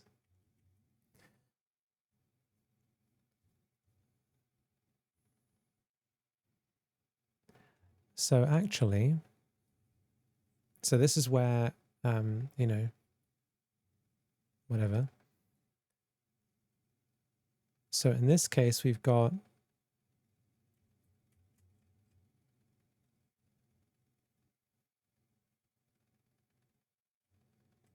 definitely got minus 3 here.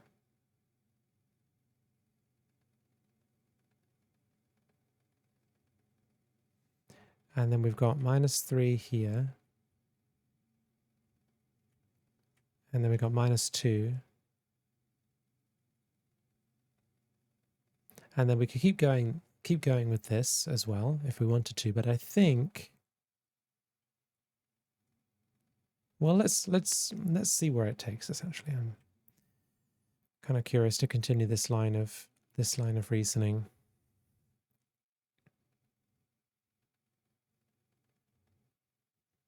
Yeah, and then we end up with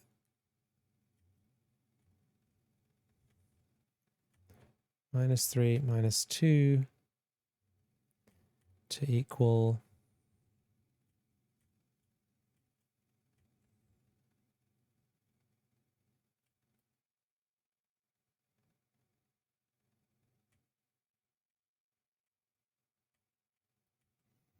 this, and then we've got minus 3 minus 1, and then we're going to have 1 over minus 3. Yeah, and so we end up with, I think, after all of that is...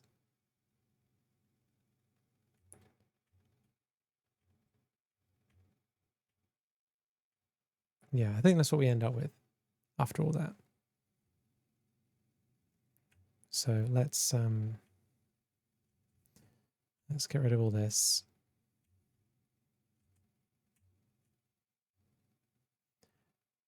So we end up with that.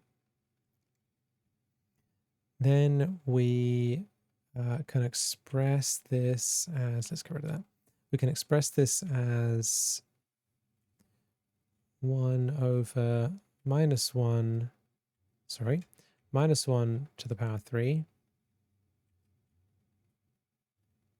And then 3 to the power 3. Very messy, sorry. And then minus 1 to the power 3 is minus 1, so it's positive, negative, so it's still negative, so it's minus 3 to the power 3, that's 27. So it's going to be 1 over 27, I think. No, minus 1 over 27. Write that out.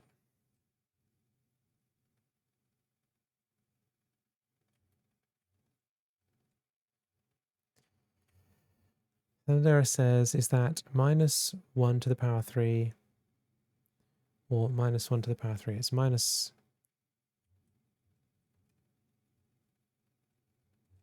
this, right? I think.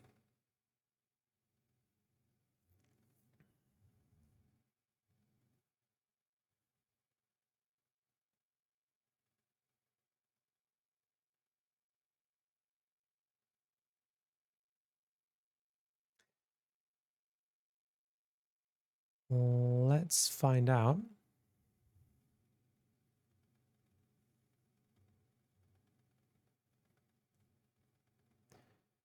Minus 1 over 27, but the text hasn't defined it.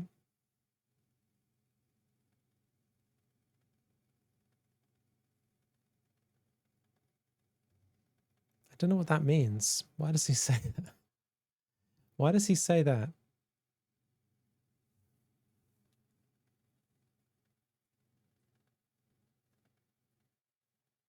Why does he say the text hasn't defined it?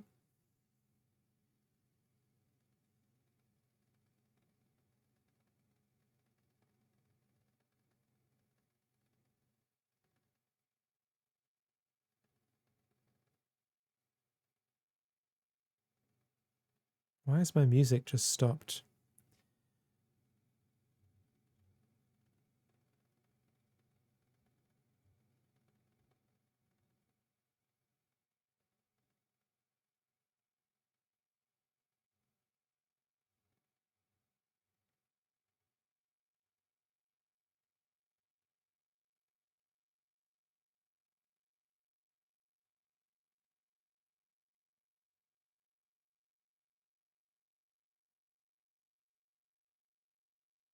There we go. Back some rain sounds. Probably because b to the power minus x is not defined in the text. I thought it was.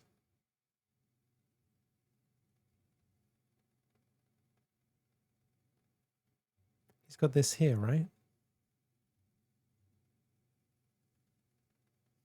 N is less than 1.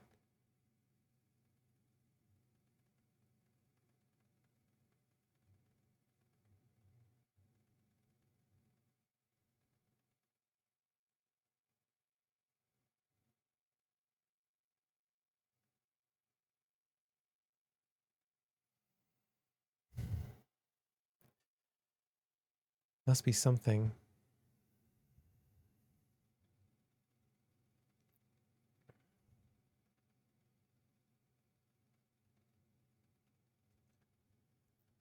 And we've got this. I feel like we used a bunch of the rules that he specified. Weird.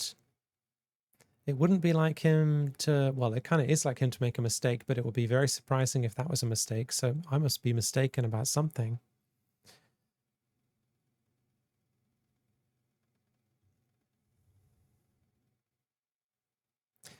How funny. Okay, now whenever Knuth puts a little triangle next to an exercise, it means he really thinks you should try it because he thinks it'll be particularly illuminating. So get ready for some exciting mathematics.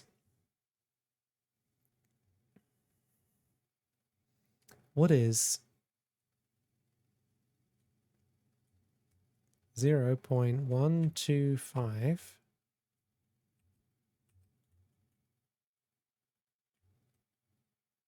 to the power of minus 2 over 3?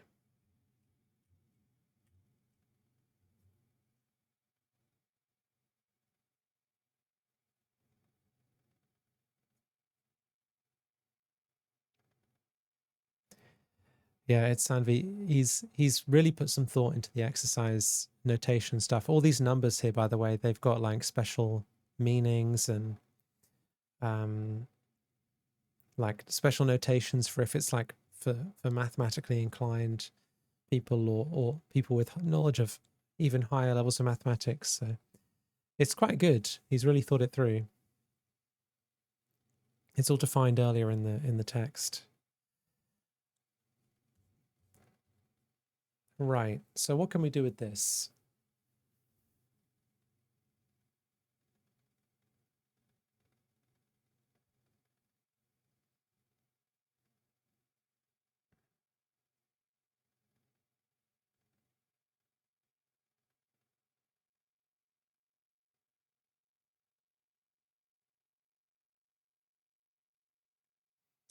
We could maybe, so there's no direct rules for this, for like having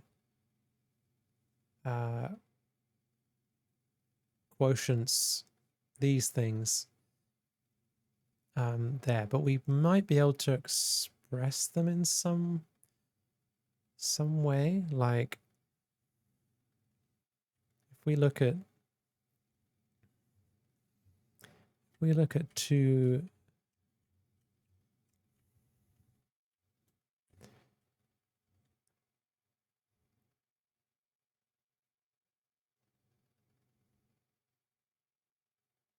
Is there anything we can do with that?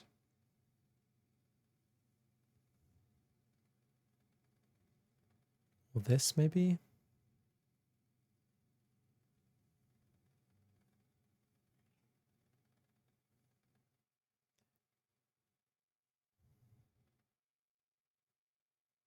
Not obviously.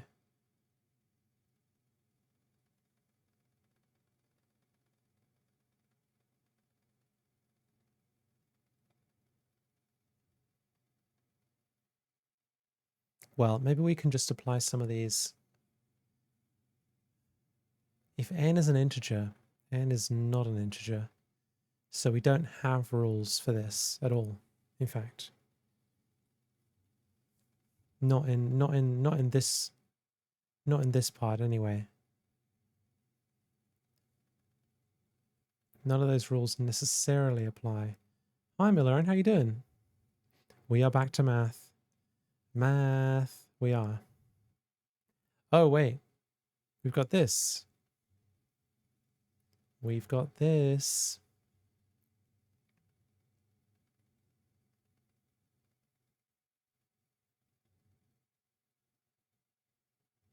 Ah, that's what he was talking about. Right.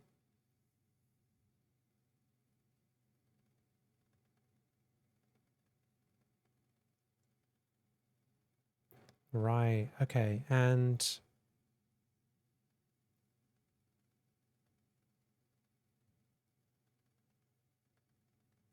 in that case, we're taking the minus qth root of something.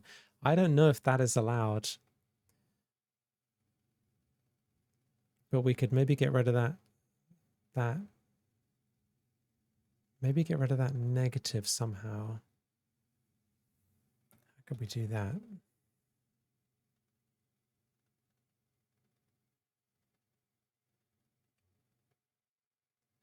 No, actually, the negative's okay. Because, yeah, okay, I'm seeing it now. That's going to be equal to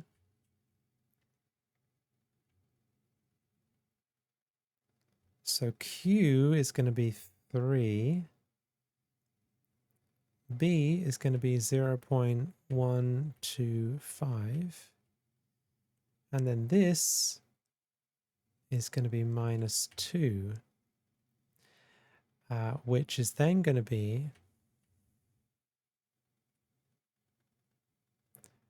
the cube root of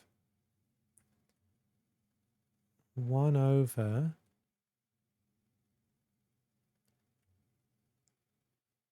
wait, is that right? Yeah. 0.125 squared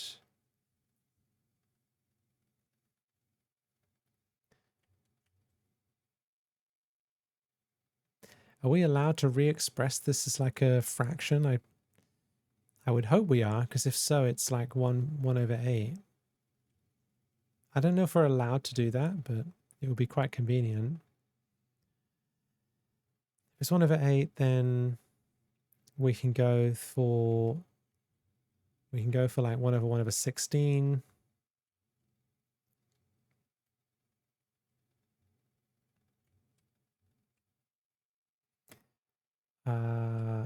How's this going to be? Let me scratch this out. 1 over 16, which is going to be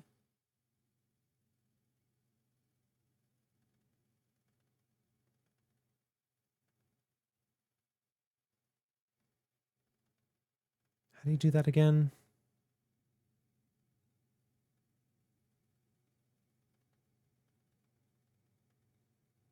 It is just 16, right? I'm pretty sure that's what it ends up being. But what's the logic there?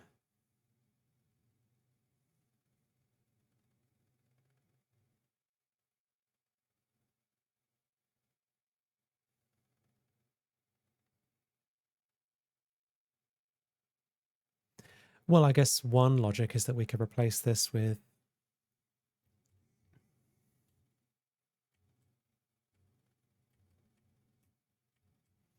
and then we can replace this with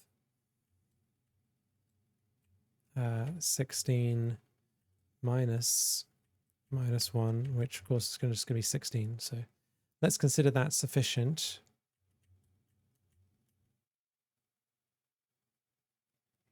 Hello, Hofstetter, how you doing?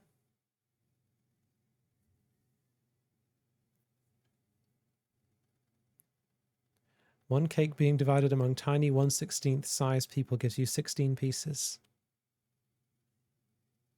It makes perfect sense. It makes perfect sense. Okay, and then is that just then the cube root of...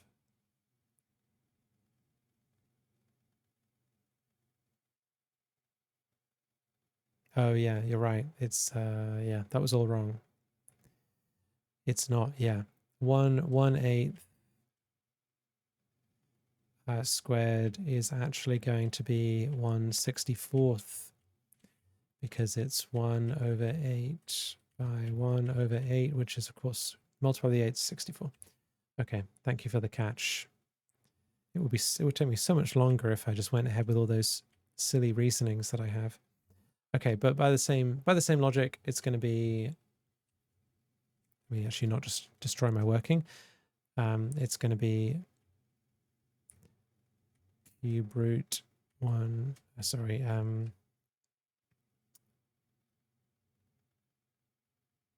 64. What's the logic there? Well, we get from 1 over 1/8 squared, just to verify this. Then we get 1 over 1/64th. And then from that we get 64. So cube root of 64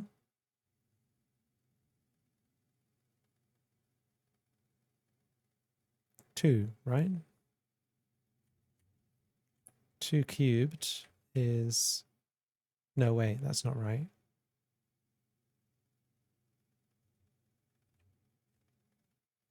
Cube root of 64?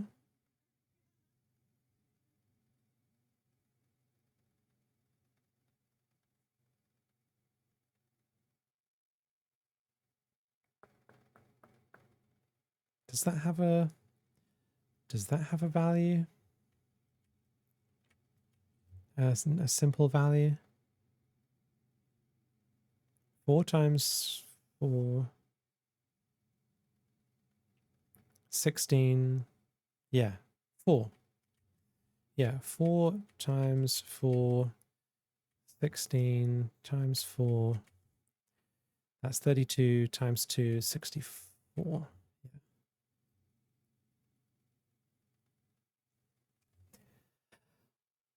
Hofstadter says, I'm doing good, finishing up some work before it's time to do some math myself. Ah, exciting. What math are you doing?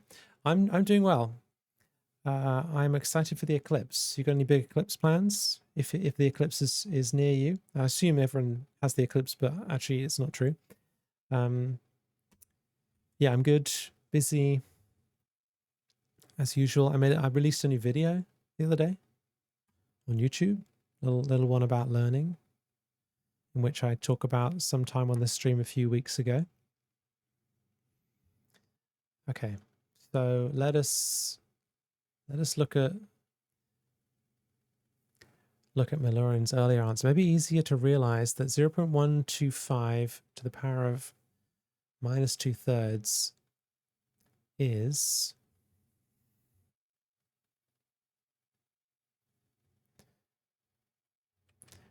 okay. So that is 0.125 to the power of minus 2/3 is 0.125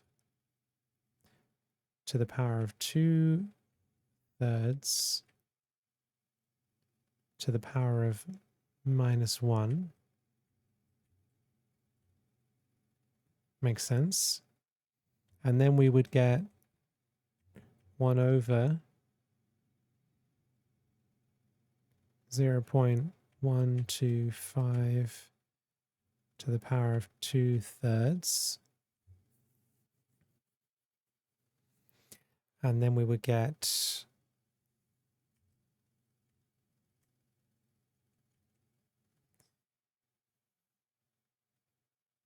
the cube root. What?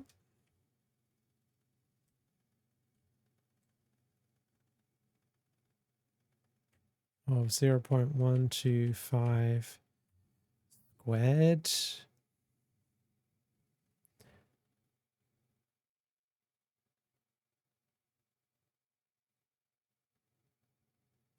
And then it looks like it would be harder, but maybe you see a nicer way through that. I guess at that point we're on 1 over the cube root of 1 over 64, which doesn't look so nice. But notice the point is multiplication is commutative, so you can do the operations in the easiest order. That's true.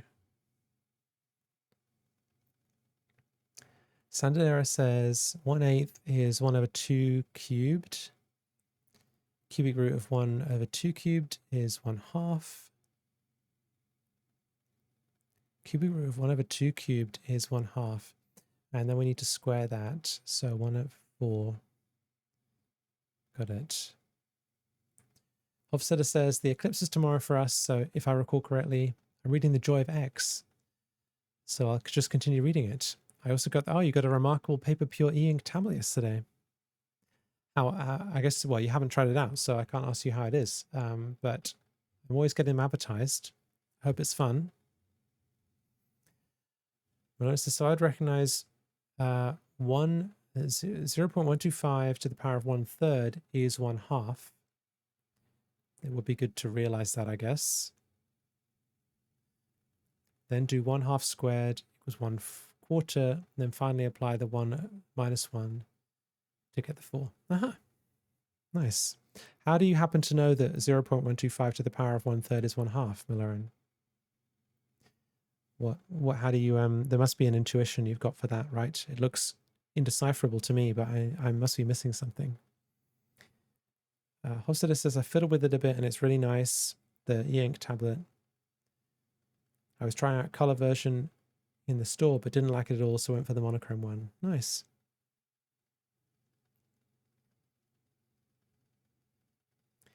Lauren says 0.125 equals 1/8 and 2 to the power 3 is 8.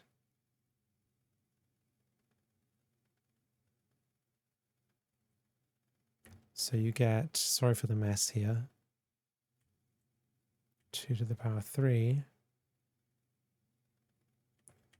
which is 1/2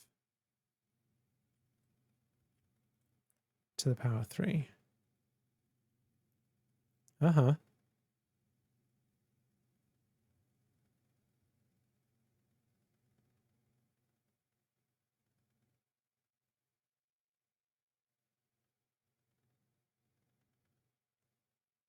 Uh-huh. Oh, I guess that stuff just jumps out to you, huh? Nice. Okay, well, in any case, we're seeming pretty sure it's 4. Let's take a look at Knuth's thoughts. Oh, well, there you go. It's just the number 4 for the question 4. He does have a sense of humor, doesn't he? Yeah, jumps out after many years of studying math. Yeah, indeed.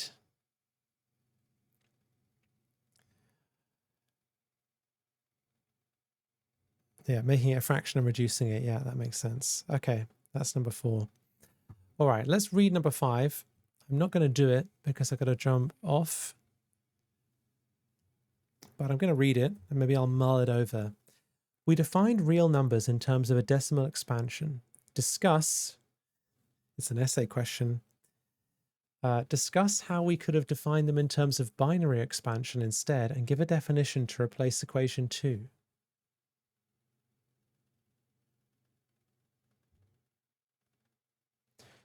Which is this one.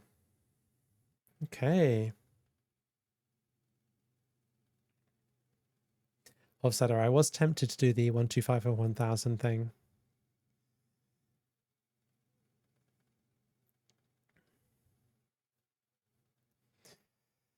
Okay, that sounds fun. Knuth is like, we don't need decimal numbers. Who needs that trash?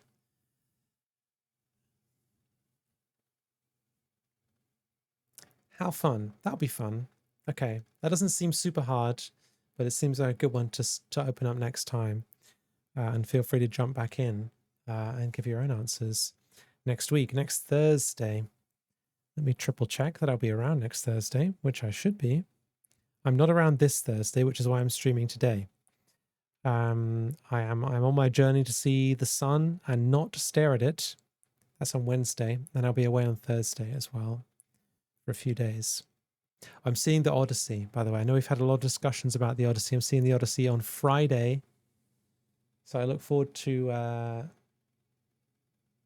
probably forgetting everything that happens and not being able to talk about it. But maybe we will discuss it next Thursday. Okay. Thanks for hanging out, everyone. I appreciate it. I've enjoyed your presence today and all of your assistance with the various obstacles, challenges, etc. that I have encountered along the way. All right, let's see. Not a usual streaming time for me, so we may get to raid an unusual channel. Let us see what's happening.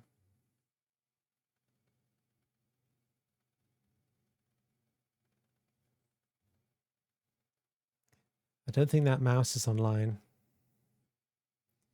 fortunately.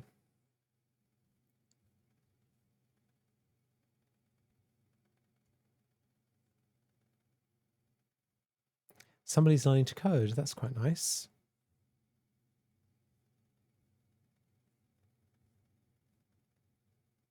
We could go hang out with them. Somebody's building some sort of chair. I should probably work out a way to share what I'm looking at some point. I just feel, oh, there is a mouse, but this mouse is not. This mouse is appropriate. This mouse is not a bad mouse. Those of you who know about the mouse, you know about the mouse. All right, and is anyone doing maths? Anyone doing any math right now? Somebody's doing math, but they're just drawing, so that doesn't really count. All right. I know what we're going to do.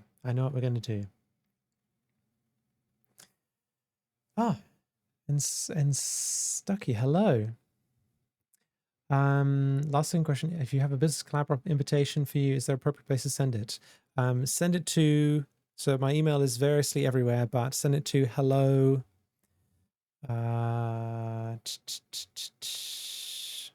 Where is it?